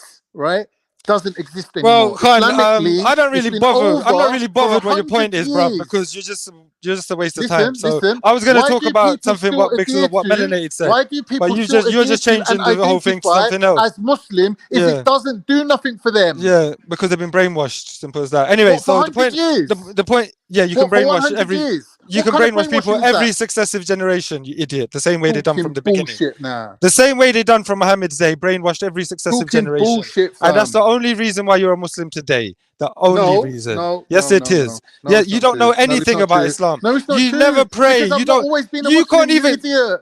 You don't know nothing about Muslim, Islam. You don't know nothing about Islam, mate. You're a fucking You're idiot. making out that I'm a What are Muslim y'all because I was talking born that way, but I about? haven't always been a What are Muslim. y'all talking about? Yeah, see, he just changed the subject, man. That's why I didn't want him to cut me. But Anyway, remember, I I think my started work here talking is done. back to you. You've been and cooked. This guy didn't want to let me speak. Yeah. I'm just trying to understand, like, you know, I get it that you know, in part of the promotion of this lifestyle, right? And if it was looked upon as a lifestyle, it's like, you know, people are always sideline coaching. You know, it's like, oh yeah, I'm gonna do the keto diet. Oh, you know, there's nothing wrong with carbs. People have so many fucking opinions. Meanwhile, they're on no diet. They ain't doing shit. They ain't eating right. They ain't working out. They ain't doing nothing. But they have so much to say about someone who's at least trying a lifestyle, right? And I feel like, you know, if Black people was sitting around folding their hands, not doing nothing, then it would be like, look at them. They're seeing how their community is. They're not even trying to come up with ways to solve it. And someone is actually doing that, and they still got so much fucking smoke. It's just like, just fall back. Like, just fall back. It's crazy. No, I mean, if I thought you had good ideas, I'd say so, but I just don't. I think they're stupid ideas. So, just, you know, Because he I'd say needs your that. approval. No, but that's my opinion. Because you've already said that, right? You already said that. So now Yeah. what? So, Like, you gonna so just that's keep my saying opinion. shit? But Okay, yeah, but like, what? I heard you. yeah. I So want I'm you to not. know that. I want you to know that your opinion has been heard. Can we Yeah. like turn the Okay. page now? All right. Cool. Anyway, I'm Thank gonna go you. now. Yeah, because it seems like No, I've said everything I wanted to say. Before you But go. Thank you. I'm I'm glad. not gonna really talk He, to you, bro, because he you're don't a want to talk retard. about Why are you being Islam. a You're baby? just a fucking idiot, bro. There's Oh, because I there's no hurt point you. talking to you. No, because Point you don't on the follow a ball where you was conversation. hurt. You don't follow a point at all, bruv. You just make up Excuse some me. next Can I shit not? and Can start I talking not about just talk something to else. you without you bitch fitting? All right, about what? What do you want to talk to me about? All right. Let's say a group of people have designed a criteria, an Oh, for all-encompassing fuck's sake, bruv. criteria based on What their own criteria? self-determination, and they're What saying criteria? that What are you people talking who about? don't, What criteria? whatever it is that they've decided, and they're saying that people But then who it don't matters what agree they've with it. decided, isn't it? 1 minute, 1 minute. People that don't agree with it don't factor into it and can't make Yeah, any and that's fine. decisive Yeah, and therefore they bit would to never derail it. and therefore Right? they would never take any Excuse criticism. me. Therefore they would never take any criticism, and they will always be thinking they're Okay. right about everything. Okay. Right. Yeah, So and that's exactly how you stop yourself from learning anything further. For I you to wanted to respect say this something about process, arranged you have to marriages have a when y'all say are in it. done. Basically, you're saying. Melanated, listen, if you I would wanted like to say something about arranged marriages because yeah. I on I think it's Netflix. You Yeah. guys, they have two really good series. One, they're both, I guess, fall under reality shows. One of them is Indian matchmaking. Fucking love that shit. I cannot wait for season 2. It was so interesting. They were all around the ages of some of them were in their early 20s, you know, wanting to get married in their early Wait, 20s. which All the country way is this? they're India and it's diaspora. Like, so you're still Indian if you're not in India. Oh, So right. Yeah. yeah. Oh, I think I know So that program. I think I know it. so it's so and they do matchmaking across the diaspora. So there are people like in Canada flying to India to meet someone there to get married. They've got websites Someone for in it. No, Yeah, the special okay, so websites listen, specifically. Yeah. I freaking love the idea because they basically have like a whole resume type of thing. They go on dates. They and then they have levels of their I'm not trying to be offensive. They have levels of their Indianness or like the ways in which they adhere to the culture, right? So they look for people to be as most compatible with like how much you adhere to the culture or not. So like if you're like kind of liberal and not really going to the culture, then you might want to have a partner who's similar, but you're still kind of sort of in the culture and you're Indian and you know maybe a man might want the woman to speak the language so that he can teach the kids, like all of those kind of things. And they Yes. come together And a lot of them, their parents had arranged marriages, so they are advocates for it, and I love it. Then they have another one that's the Jewish matchmaking. Yo, y'all need to watch that shit. I'm trying to The one tell I you. see, melanated Mel. The one I see was about Romani gypsies in England. The gypsy community. Yeah. I They're didn't a even. small group of people, but Is they're that on very Netflix strict too? Catholics. They're very strict. Yeah, they have arranged marriage. Yeah. Oh, I And didn't they were see that showing, one. Mel. Do you know what Hey, they do? listen. They Do you have know what? like I'm gonna jump off, guys. I gotta go. I'm gonna go to G Block in a bit as well. So I got to charge my phone. Innit? All right. I'll meet you Okay. You lot killed my battery, man. I That's got a shift to StreamYard. do. StreamYard is you're horrible. shouting. It Yeah, drains out the battery, StreamYard is a is. horrible. You were screaming like a banshee. Yeah, good, Who's because I'm that? talking to Who's you, the bro. D? Who's the D? Who's that in D? Who's that with the D? D? Is there another person here? Yeah, who is that? Oh, I don't know. Yeah, Wait, which one is you? Which one is you? Wait, I see. Scientific. Wait, which one is Khan? Khan is with the sneakers? Khan is the Khan's smelly sneakers. shoes. So who's the Khan D? is the smelly shoes, mate. Who's D? I have no Why he not idea. speaking? Check the Dev back don't chat. jump. Wait, it could be Dev. Who's Dev? Dev, Jamaican man, from dude? Thingy. Where's Dev live again, Lady D? He's in Grenada. He's in Grenada, yeah. He's in Grenada. Is that Dev though? Dev, if that's you know we can't hear you, right? It'd be messed up if Dev been talking this whole time. Anyway, listen. I'm gonna jump off people, yeah. But it's been love and fun Go messing take your around, hating yeah. ourself back to Yeah, and All right, remember, peace. take me dead seriously. I'm out to We're bring you lot definitely down. not. We're I'm gonna definitely not taking you seriously. I'm devoting my life to bringing you lot down and your operation. Yeah, so Mhm. be wary, be careful. Don't be Everything you trying say to. and do. Don't be trying to holler at us, black women either. Okay, we trying to keep our race pure. Thank you very much. No. I'm spoken for, but yeah, either way. Anyway, off you go, Scientific. I'm sure Trilogy will be very proud of the work you've done. Yeah. Oh my goodness, you're Triller aligned. That's bad. He's managed to do that today. But hear what I'm saying. Me and Triller have never got on. Yeah, it's not lie, it's your cousin. But hear what I'm saying to you, the S&M. Just make sure you're out there doing your ungodly duties. Just make sure you're promoting Black Betterment to everybody that will listen. Yeah. Yeah, no, of course. I'll drop Big some up links. yourself. I'll mention the channels in it. Tell them that they collectively inadequate, yeah. but we got a solution for that. Called Listen, Black you know what? Betterment, baby. People shouldn't take things personally. Yeah, at the end of the day, I disagree with Khan's religion. I genuinely think it's a load of shit. But if he was to be the sort of person that took it so personally and it was so important to him that he just couldn't chat to me or couldn't be friends with me, then that would be a problem. And it's the same with this sort of stuff to me. Do you know what I mean? You would stop saying that if it really bothered him. I mean, if he mattered to me, then I would stop saying it. But, he said, "Nah, that's so harsh right there." No, but he knows, innit? We just have a bit of banter. We have a bit of conversations. He's cool. He's a funny guy. We laugh and joke. Sometimes he winds me up. Sometimes we have a good laugh together. Whatever. It's all good. It's the same as most of our relationships with each other. Do you know what I mean? But it's not personal.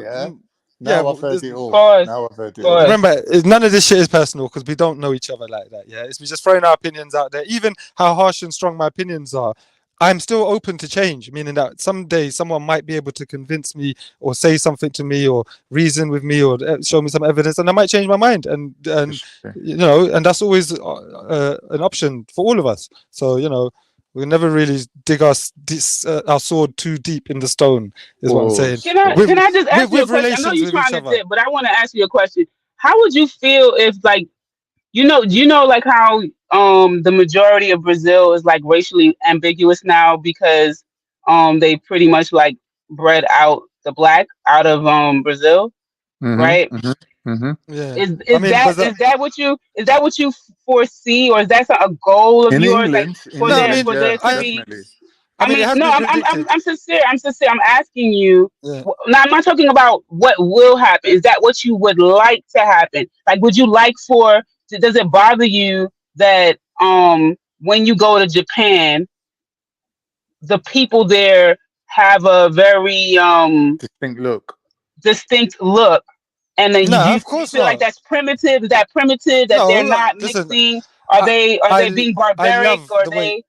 I love the way all the different types of people look. Yeah, and So do you think that they should maintain that? That's what yeah, I'm of course. asking. If listen, it's not up to me. I love the way Japanese girls look. I love the Well, way no, that but say. I know that it's not up to you. You're very clever in the way that you answer. Because you knew it wasn't up to you for black people, but you wanted me Yeah. your opinion. So I'm asking your opinion now. You telling me about it being up to you. What the fuck? Listen. If people want to preserve their race by mating with people of the same race Do and you therefore like them continuing to it, preserve their race? I'm asking that part.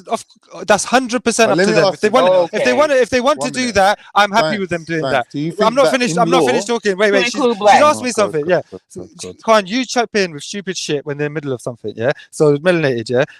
I'm happy if people do that and they preserve their race and lineage and looks. Yeah. I'm also happy if they don't do that and they choose to mix. And if in 2 generations or 5 generations from now, people have made choices so that there's still every single race available out there, I'm happy. If people have made such choices that there's no pure races left out there, I'm still happy because it's something that I just know that is a part of evolution, is a part of progress, is a part of how life But and I was more animals so change. asking about your opinion about it because you seem to have an opinion about black people wanting to do that. So I'm No, asking, but I don't no. hear your It's opinion. not I that. don't hear No, your melanated. opinion No, about melanated. It's not other that. groups. No, melanated. It's not that. I'll specify. That's the idea of preserving your race. That's not anything I've got a problem with. What I was saying to you was that on this kind of like political, global scale, unifying according to your skin color. Yeah, that's got nothing to do with whether you preserve your individual ethnicity or your tribe or your name or your family line, or even your nation's kind of genetics. That's not that. What I was talking about What is the about having global a political. shared experience? What about unifying based off of a Yeah, shared of history? course. Yeah, and there's So so it's many not levels. our. So the same way. Hold on. Look, the same way that in India, right, or Asia, right, there's a distinct color, right, and with that color or skin tone, right, they also have shared history and so forth. Because you're minimizing when we say black, you're minimizing the shared history, the shared culture. You're minimizing that and just saying it's stupid. It's just a skin color. Like it's just retarded. Like But no, this what is people. this? Hold What is on, so? hold on. People What is in shared across the whole Barbados. race? People in Barbados have a shared history with people in North America. People in Jamaica have a shared history with people Yeah, in North some do. America. People, Yeah, some hold do. on. Most do have some or on the continent, right? There's not Right. people in North America who have no attachment, no connection, no cultural. Even the word "wow" is from freaking Senegal, or it's a Wolof word. The word "wow," like there are But things it's that from we Senegal, do. though, isn't it? It's from a place. It's not from No, the the whole Wolof. place. No, it's not Senegal. Wolof. Wolof is in Yeah, but it's Senegal, from a Gambia. place. Hold on. And it's in America because the people were brought here. What are you Yeah, not getting that? Are yeah, you but not getting that that? doesn't. Yeah, but that That's doesn't just as much unify the mine as it whole. is theirs. It's That doesn't just as unify much the whole skin mine. color. It's just as much mine as it is theirs. And because our skin color, right, represents a hodgepodge, a combination of 15, 20 different ethnic groups. You can't tell somebody who's a diasporan that we detach from Africa. That's not Yeah, your but place to do.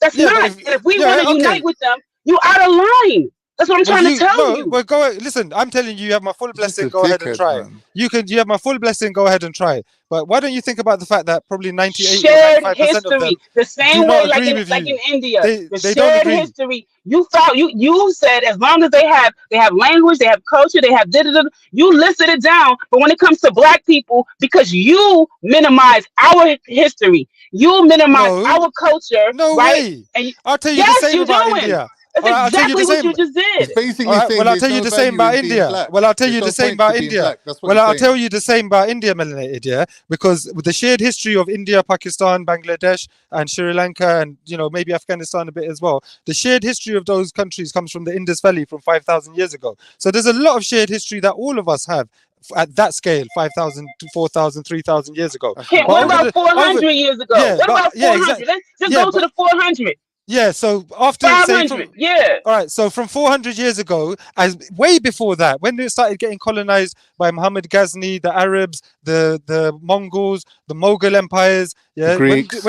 when this all started happening, so many things started to change. So many lines and borders and imaginary kind of separations amongst these people started to occur. So then they started to define themselves differently, and their shared history that they had stopped there, and now they started to experience different histories. Yeah, now you get Afghanistani people having a very different history, and from Bangladeshi people from those times when they got separated like that politically and got ruled over by different factions and different that's groups. bullshit, Yeah, bro. so That's this has bullshit. also happened in Africa. Yeah, because the shared history you're talking about of all Africans is from thousands and thousands of years Afghans ago. are Indo-Europeans, They already Bengalis are separate. not. Hang on, they already separate. Africa even separated itself into a number of different tribal factions, which went to war with each other and were against each other. There was some unifying of places. Therefore, some ideas of countries.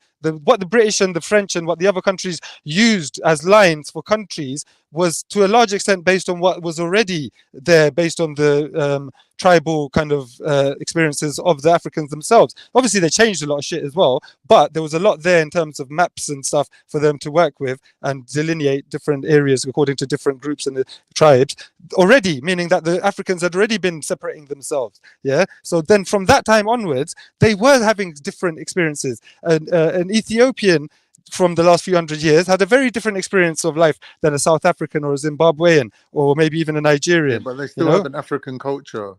No. Yes, No, they do. Africans no. have a common Name culture what that is one thing. separate What from one their thing goes individual right. What one nations. thing goes across every single African person on the planet. Name one Of course thing it about does. what. Of course Say it one does. It's culture. the One same with. cultural thing. Listen. Name it. Name it. Name one Listen. I'm cultural going thing. to. It'll be something Listen. simple that probably most people do Listen. anyway. With Turkish people from Istanbul to fucking China, yeah, they count numbers the same. The words are different in their languages. So how Right? many languages are there in Africa, bro? The How many numerical languages in Africa? system. How many languages Huh? have there been in Africa He's from not talking thousands of about years No, ago? I'm in showing Africa you. they I'm count the showing same. you That's not that. what he just said. But that's what I'm saying is that he said she's giving me an example of the homogeneity of the culture across the whole of Africa, therefore qualifying them to have the shared history. Yeah, I already told you about the separations and conflicts that led to them demarcating themselves even before they were invaded by any European oppressors. So what's your point, though? I think you're too dumb to understand it, mate. Anyway, I'm gonna jump off here because my point is not that complicated. Just think about it. Anyway, but cool. Nice chatting to you guys. No, I know the point, but what's the relevance of it? Like, it's not relevant. You don't even understand the point, bro. Trust me. But what's the relevance of what you just Anyway, said? I'm gonna jump off. I'll be on the block later, innit? Jump on there, you guys. All Peace, right, obviously everyone. your blood sugar's dropped now. You need to go and eat Peace something. to innit? Nine's channel and everybody here, Melanated. I hope you're all right with me, even though we Yeah. disagree. Don't worry, melanated. Don't worry about him. He's a contrarian. He loves the attention. When people argue with him, to him, it's like he's like. Yeah, Melanated. Why don't you come on he's G Block? I fulfilled. haven't seen you there for a while. So, I think this is the only place cares I've I was seen you. just there earlier. I Oh, were always you? pull up in the chat. I just didn't jump on the panel. It's Yeah, just, that's what I mean. I I've be seen you in staying the in chat a my few I be times. staying in my lane He don't because see you in the chat. He's too y'all be busy shouting at his y'all be screen. talking about stuff that You like see you what what I'm saying? Veli's on now. You see what Veli's. Culturally, if it's not like sometimes it's a lot of UK It's not politics and No, I just listen. Yeah, I could tell it's not really your vibe nowadays. Not as much as the intellectual discussion, debating, teaching, learning. There's a bit more of the just catty fighting and beefing and weird people having weird beef with each other. I don't be understanding all that stuff, so I'd be like, what they talking about? And and sometimes it gets personal, and I'll be like, do y'all know each other? Do they be meeting up off of YouTube? Like, how do they know all of this? Some of those people have literally been doing this for maybe 10 years or longer, and they know each other so personally well because they've spoken for so much, they've let out details, they've become friends, they've met up and actually got involved in each other's real lives, and then they've fallen out really? again. Yeah, and then they've fallen out and come back online and be hating and spewing at each other, and then they've got details and evidence of all the horrible stuff they know about each other's lives. So are those people the same people that Nines calls the scummy side? Are those the same people? Yeah, pretty much that kind of stuff. Yeah. I thought it was two different crowds. Yeah, the worst comes to worst, we've been doing this for a long time. I know Lady D for like 6-7 years now. Like I've seen her from going to the park days. We fall out and argue, we even have a cussing or shouting match. But we're never like we're not gonna like Yeah, we're not gonna like meet up to really, take our, situations further. It's like at the end of the day, we know it is. We're all human. We but these people go like they mix it in too much with their real lives, and that's worrying because I've got enough going on in my real life. You know what I mean? I genuinely have to make time to do this because I like doing it. It's listen. You need to give them my business card if they need a therapist. You know what I'm saying? I'll Do you do just charge therapy? them. Do you do Yes. therapy? Seriously? Because Yeah. we have a big market. We have a big market out here for that. I I'll tell you actually what. had one client that was in the UK. I was so confused. Like, how the heck did they allow her to become my client? Because I'm not like credentialed to be in Oh. the UK, but it was during COVID, so I think they took a lot of those Oh, right, yeah. restrictions. And I used to try out all my British accent with her, and she used to crack up, and I would tell her, yeah, throw it in the bin, and she'd start laughing like, how the hell, like I was like everything that I was learning from y'all, and I would be telling her, oh, it was bullocks, and she'd be like, Oh yeah, because you've heard enough from us, innit? So you had a lot. You probably had a lot of like, yeah, but little she didn't tricks. know. She might have been more is it called posh? Because Yeah. I said in it, and she was like, what's that? Oh, I was like, really? in it. You don't know in it. Like, Yeah. yeah, Okay. No. She's not from London. She's not a street like inner city type person. She's probably like well off, well educated, posh type. To she not didn't even know. seem Yeah. well To not even off. know. She was like she worked in a school. She was a teacher. She told me the school system don't pay much out there either. Yeah, it's not that great, but yeah, in terms of financially, yeah. That's not good. But you know what? You should come onto the G block. Yeah, there's a couple of people there who have got genuine psychological problems. There's a guy called Jake Loves. He's been sectioned, and there's a girl called Kaylee Inev. I think she's been sectioned as well. She had her kids taken away from her due to mental problems. Oh, wow. Yeah, both of them come onto the channel, and they keep going on about this hoax, kind of devil cult worshipping, satanic child killing cult, yeah, and it was proven to be a false case, but these two are obsessed with it, and it's like 8 years later, and they still go Nah, around. they sound like they really need some like. So when somebody is sectioned, what is that? That's like an emergency hospitalization. Yeah, pretty much. They have to be So what removed from. happens after their sections? Like, What they have to get? What's the aftercare like? Oh, they get tested to be released. So they both obviously done that. Then they might have some restrictions put on them based on what the experts think are the reasons that caused them to, go over the edge or whatever. So in this case, for Jake, he wasn't allowed to talk about this case. And even for legal reasons, because he kept sharing videos of the children talking in graphic detail about horrible, disgusting acts, and he kept sharing those videos again and again. So he was told he was on a 5-year ban to not be allowed to mention the case to anyone in public or online. And then his ban was lifted in November. And since that day, he's been online, up to his old tricks, back to his old ways. So it looks like he's probably going to get sectioned again, because the thing is, they're both crazy, melanated. I don't know how to help them. Do you know what I mean? And because you mentioned this now, If anybody knows them personally, they have to like. But I don't even know what the mental health like system is like over there. Like I know here in America we have lots of private clinics. They have like the public ones where you can or like if people have like public health insurance, a lot of therapists accept that insurance so they can receive therapy for free. I don't. Is that that's the problem is because they consider that people just call them crazy, and the system is designed to stop them from exposing this child satanic death cult ring.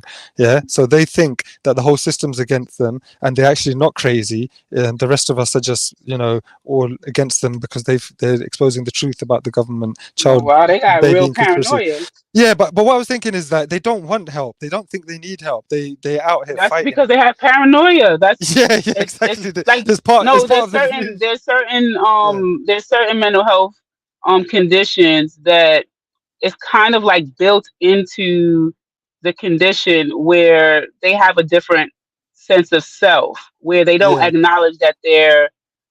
It's kind of like a narcissist would never acknowledge that they're a Yeah, narcissist, yeah, exactly. right? They're not looking at what they're doing. They Because kind it's of part of narcissism, right? Like it's yeah. actually built into it. So when you have and I'm not diagnosing anyone, I'm just saying if someone has they are exhibiting paranoia, the paranoia is for the outside of them. They are feeling like something is trying to harm them, someone's plotting against them, people are, It's like a lack of control, being scared of lack that of you could. trust. They Yeah, don't trust anything. They don't know, they don't understand how it works, so it scares them. mm, They don't trust anything, so exactly. that scares them. Yeah, yeah. I see So what you they're mean. gonna But think they're gonna this is what I mean. automatically reject help. Yeah, this is what I mean. Is that already you can already bring that kind of angle to the situation. So what I'm thinking is that these two people, they do need help and they do jump on panels sometimes, but it would be lucky if by chance you manage to have a They need a conversation with them. different motivation outside of Yeah, their mental health to actually yeah. speak to someone. No, but the thing is, They have to be tricked into it, pretty much. yeah. But we always basically, I have tried, the compassionate side and said, look, maybe there's a chance that you're misunderstanding.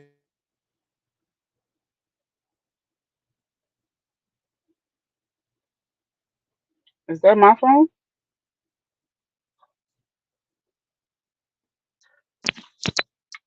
You're Hello? fine. That's fine. Hello, can you hear me? Oh, I can hear you now. I was like, what happened here?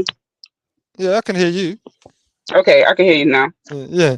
Well, what I'm saying is like we've tried to kind of open up the idea of them that look, there's no harm in getting checked out, and if the expert says, look, you're fine, everything you're saying is reasonable, and if not, they'll tell you what you're thinking, and then you've got a chance to evaluate what's going on, isn't it? Yeah. So they're not interested in none of that. But at the end of the day, none of us know enough about this sort of stuff to have the kind of conversation with them that might actually help them. Do you know what I mean? That's bad that people who, have a condition that sounds very serious, they've been hospitalized, is finding YouTube as their place of solace. That's not good. Yeah, and you know what? We just rag on them. Like when they're there, like probably 100 people in the chat just start dissing them, and I can't help myself either because that Jake, yeah, he's got this one particular thing which winds me up so much, and that is his central obsession is keeping on sharing the videos of the graphic details that the kids were saying. The video of kids saying really disgusting sexual stuff, and he keeps sharing that and keeps repeating and quoting it, and he keeps talking about the graphic details again and again and again, and he gets so excited, and it winds me up that he's just got some weird connection. It's like he wakes up when he gets to talking about the I graphic wonder if side he's of it. like has like Asperger's or something, because it might, like, what I'm saying, it could be a symptom Yeah, of I like don't know. autism, Yeah, I where don't. like they just because or obsessive compulsive, like if you're just Yeah, obsessed on something, you can't even resist the compulsion to do that very thing or say yeah, that very thing. yeah. Like But it it sounds seems like like it. that. It seems like that because I kind of get the feeling that he's lost everything because of this obsession in terms of like, maybe family, friends, social life. He seems quite depressed, and it's the only thing that he ever wants to talk about. He just, we've managed to get him to calm down a bit and talk about other stuff and have, he's a vegan as well. He's really crazy with all the spiritual stuff, but it's just this one particular thing, him and this girl. I just thought, like if you was around there, maybe you'd Are like they have a a chat with couple? them. They're not a couple, but they know each other and they support each other. Oh, okay. Yeah, but they're both kind of out. So his name is what? Luke? Jake, Jake. and Kaylee. Yeah, Jake. the thing is, Veli, yeah, is obviously quite sensible about it. He kind of protects them in the sense that he doesn't want them to spin off and go back to an extreme mentality for what they got sectioned for before. So he kind of he plays it cool with them and gives them their time, gives them their space, treats them basically like a normal person, hoping that they'll just fix up a bit. But The chat fucking rinse. The chat gets at them so badly that they go like Kaylee goes crazy, like always talking about the P word and the R word and all this all the time. Oh my gosh. No, I mean G Block. It went from crazy Fridays to crazy every day. That joint. Do you know what? Remember Valley used to say, "Go crazy on Fridays." Yeah, Valerie can't. Now you know what? We had a good patch. Yeah, a good patch where maybe for a couple of months, like it was mainly like good, decent, mostly intellectual topics, and behavior was quite reasonable. People, behaving themselves on panel, and then I don't know what he did. He said one day he said to me like, "Yeah, I'm gonna boost up the show a bit. I'm gonna, make some effort, put some effort in, and just get the show popping a bit more." And then I don't know, like a few days later, just like loads of people started turning up. Yeah, right, 2-3 days later, loads of people started turning up, and loads of like different stuff started kicking off. But then a lot of it was not, the ideal stuff of good, decent conversations, with people learning and teaching from each other. It's just like what what we were saying earlier, the scummy side, yeah. What Nine called the scummy Remember side. Vibe used to come over there. Y'all used to have conversations about the brain and the consciousness and memories and like I remember all of that stuff.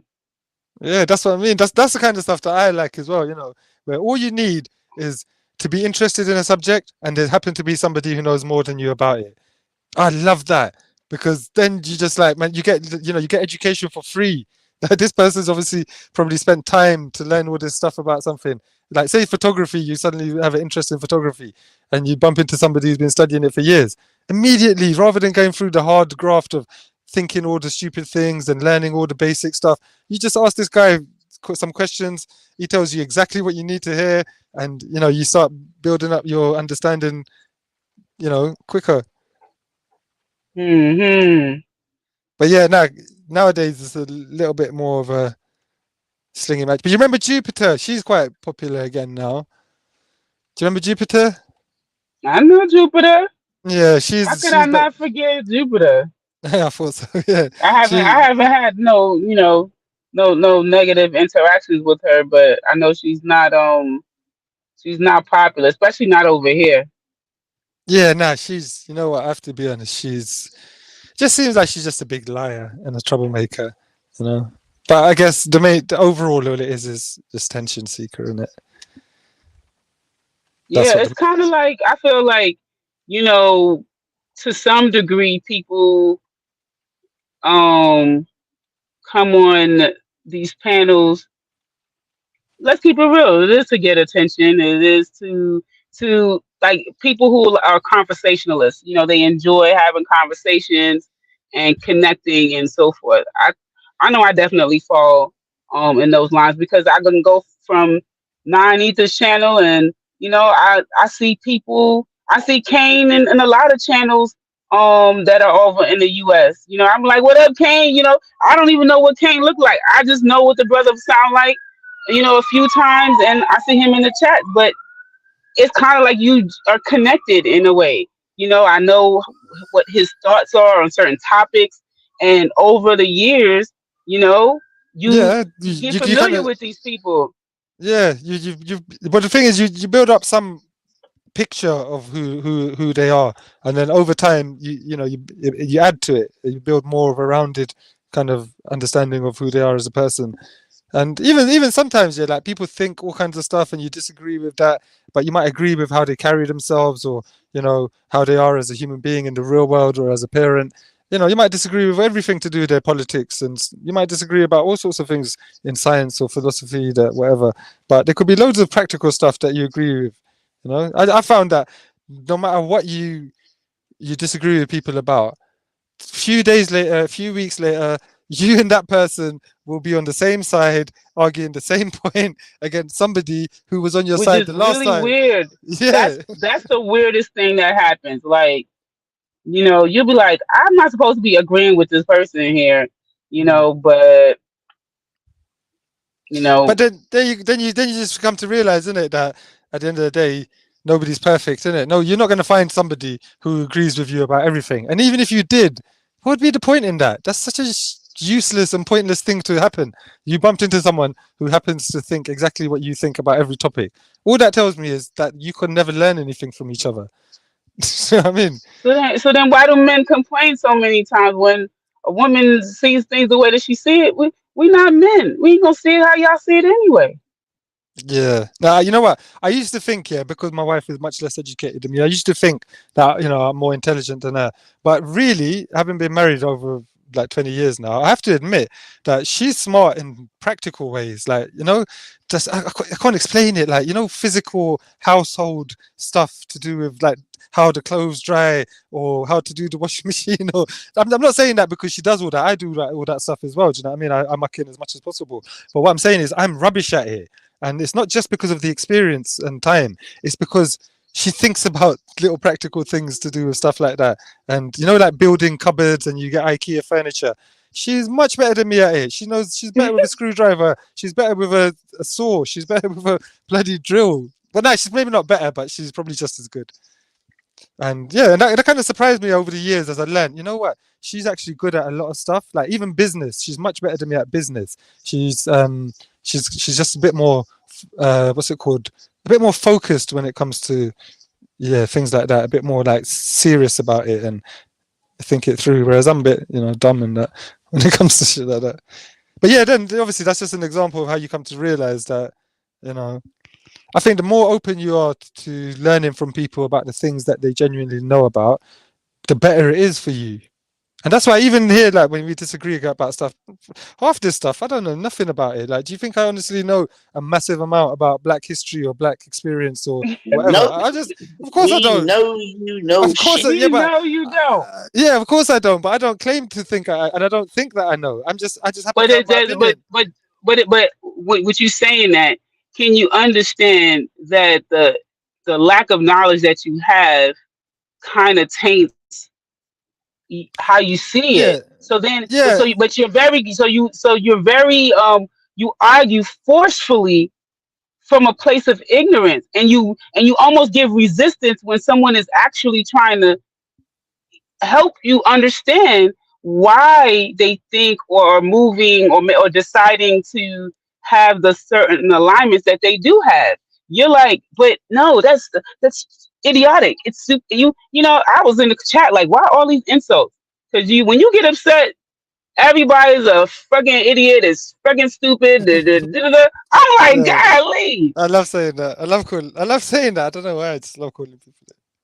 Yes, but you're an idiot, even though you hard. don't know that we have shared languages, we have shared foods, we have shared spiritual systems. So why wouldn't we want to unite? You see what I'm saying? When you look at it that way, what is the harm in saying for those people who have those commonalities to unite? Yeah, that would make sense.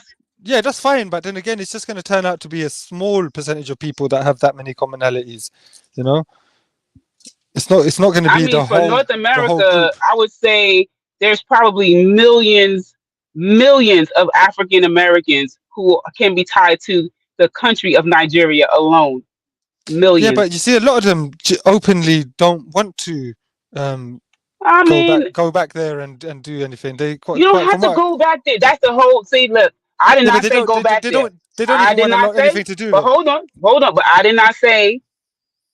So, but some of it is about the presentation of what having to do with it is, right? Because now, if I went and I told someone, hey, listen, you like to get these toilet papers, right? You can get that toilet paper. We can manufacture it, and you guys can, make $1.50 a roll profit. It'd be done in Nigeria versus you getting it done in Kansas with a white man, right? Because we are in a white country, America is, right? So I'm just saying, right? And your profit is 75 cents. Now that you don't got to put the label Pan African, you don't got to put the label Black Betterment, you don't have to put none of them labels. But you're saying, one, you just say it's Black people over there, they gonna be doing it, they getting the cut, you getting the cut, and we cutting the white man out. They would go for it. The same ADOS FBA, they're gonna go for it. You see what I'm saying? Yeah, but let us black folks handle how we communicate to our other kinfolk, right? yeah, Because we and you have to, can. you gotta, like, I know when I'm talking to somebody from the South, I may have to say kinfolk, right? I know when I'm talking to my African folk, I might say my uncles and my aunties. I know when I'm speaking to my Central American people, I might have to say mi tío y mi tía. You know what I'm saying? But we all speaking and we know what we're saying. We can communicate with each other to get that message across. But for you to say it don't make no sense even trying, it's like we're not giving up on ourselves. And whether you acknowledge it or not, we are a black community. We are we are the black people. We are diasporans from that continent of Africa. Just like All right. they have Indian diasporans in Canada, who ain't they never been to Canada. Their grandparents wasn't in India, right? They still say they Indian. Well, guess what? We still say we African. A lot of us do. Yeah, but you have to agree though that the percentage of people that would say what you just said there in America, the percentage of black people that would say that is a tiny. That's why it's called promoting. So just shush and let us promote. I tell you, I was gonna say when I watched the reality show called Love Is Blind, right? Those people couldn't even see each other. And when I tell you, they recognized that they were speaking to a black person by their voice. And those people said, it is important for me. Now, these are people in Brazil saying it's important for me to be with someone who understands what it is to be in my skin. Those are people in Brazil having a black experience. They were talking about the Orisha, which is the spiritual system that comes from where? From Africa. So they bring their spiritual system from Africa to Brazil, two black people, a wall between them. They don't know what they look like, but they're connecting over their blackness, over the shared culture. Not because we eat the same foods or we got the same pop artists that we like. Or you like Beyonce, I like Beyonce too. No, god damn it. You a black man. I know what that is. My father's a black man. They was connecting on that level. And guess what? That couple still married right now, just had a baby. Mm-mm-mm. Shout out to black men. You've been following them.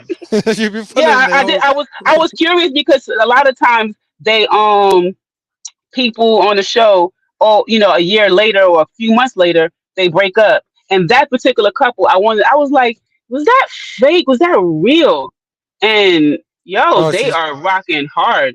What, they done a follow-up kind of checkup or something? Yeah, they did a follow-up, but I just Googled them. I just did like Love Is Blind Brazil couples, and then they would tell you like who's still together and who's not together. And then they had an event and they showed up, and the woman, she looks phenomenal. Like she just had a baby. I'm like, what?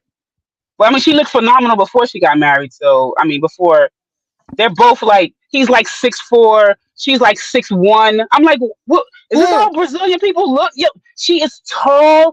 She has beautiful hair, like a big ass afro. I mean, her afro is humongous. I'm like, they look like damn supermodels. I was like, did they pick freaking models? That explains why they're still together then, isn't it, really? What do you mean? They're beautiful? So beautiful people would just be together? No, because you said she was beautiful, isn't it? So no. He was fine as hell. He was fine as hell. Yeah, but 6'1" is tall for a woman. Maybe she's 6. Okay, she's 5'10" with heels. She wore heels in the show. She was almost like she's up there like a freaking over all the women. She was towering over them. How tall are you? I'm not tall at all. I'm 5'6". Oh, okay. That's about average, or a bit above average, I think, isn't it? I think most women a bit shorter than that, even. No, that's short. Yeah, but 6 foot is way tall. Yeah, she's tall. Nobody in the chat know what I'm talking about? Love Is Blind Brazil. It's a good. And now there was another couple that they were also black and seemed to connect over that issue.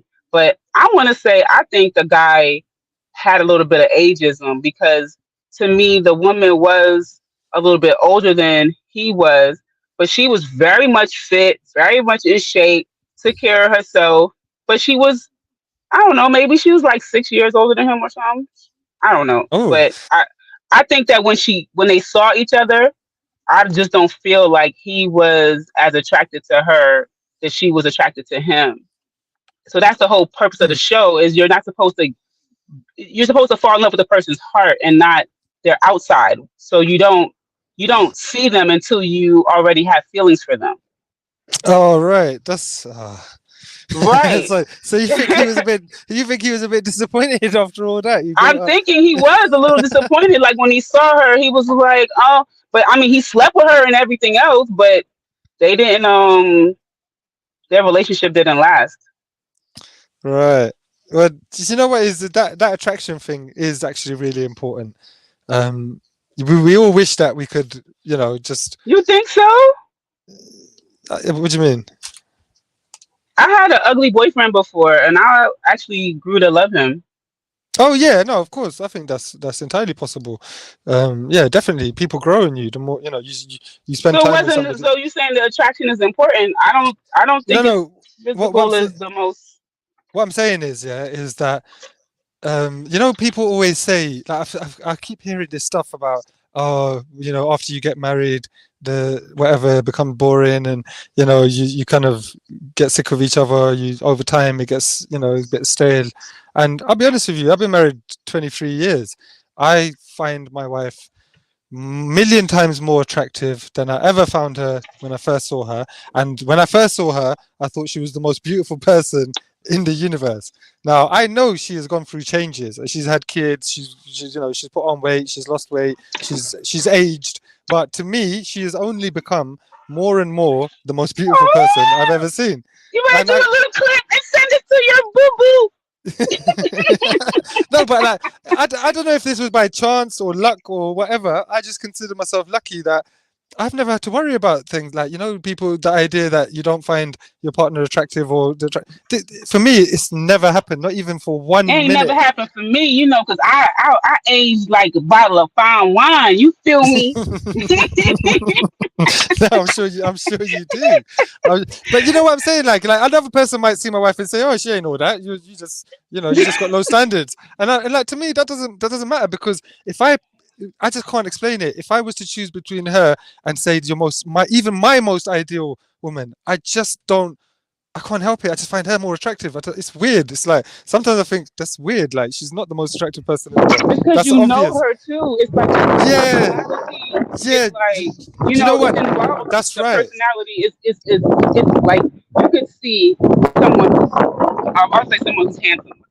But you can see someone who's beautiful. Sorry, Melanie, like, you got some wind blowing or something. I couldn't hear what you said there. Are you outside or something? I just stepped outside of my car. I got an appointment to keep, so I gotta be there in 7 minutes.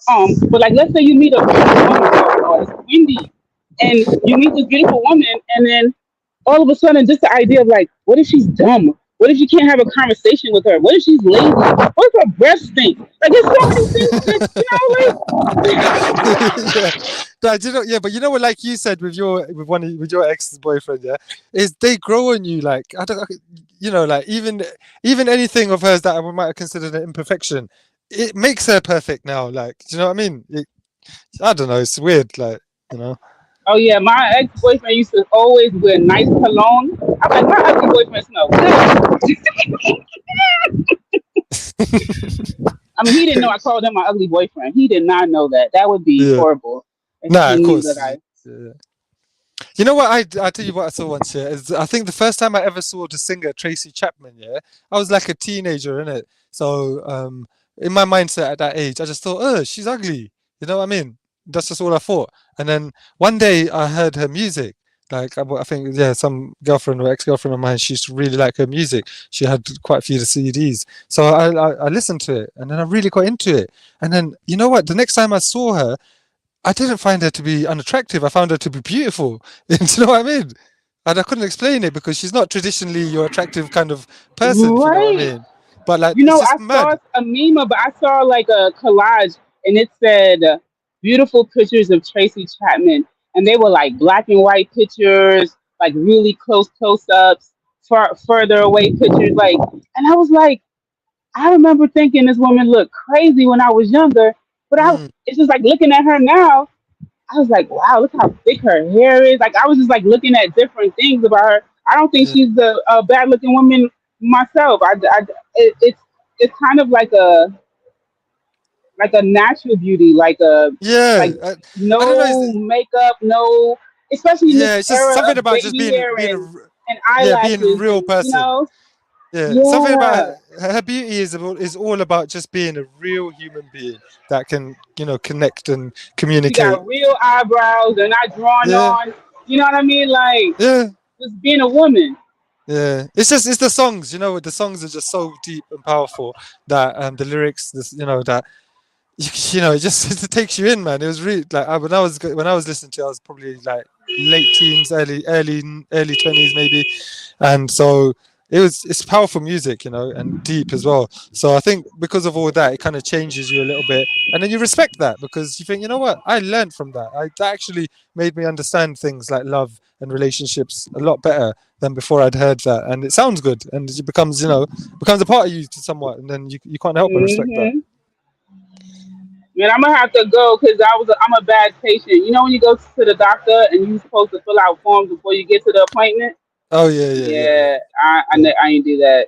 So Yeah, I need to go as well. Got to have some food, and then we're gonna go nice. to the block later. I hope she's Big up. in the cut listening. Big up everyone. Big up yourself. Yeah, man. Listen, big up everyone, man. Thanks for putting in a shift. I'm just you know me. I tried to do Nah, something you now. seem like you've been busy today. No, obviously I know it goes, isn't it? You got stuff going on.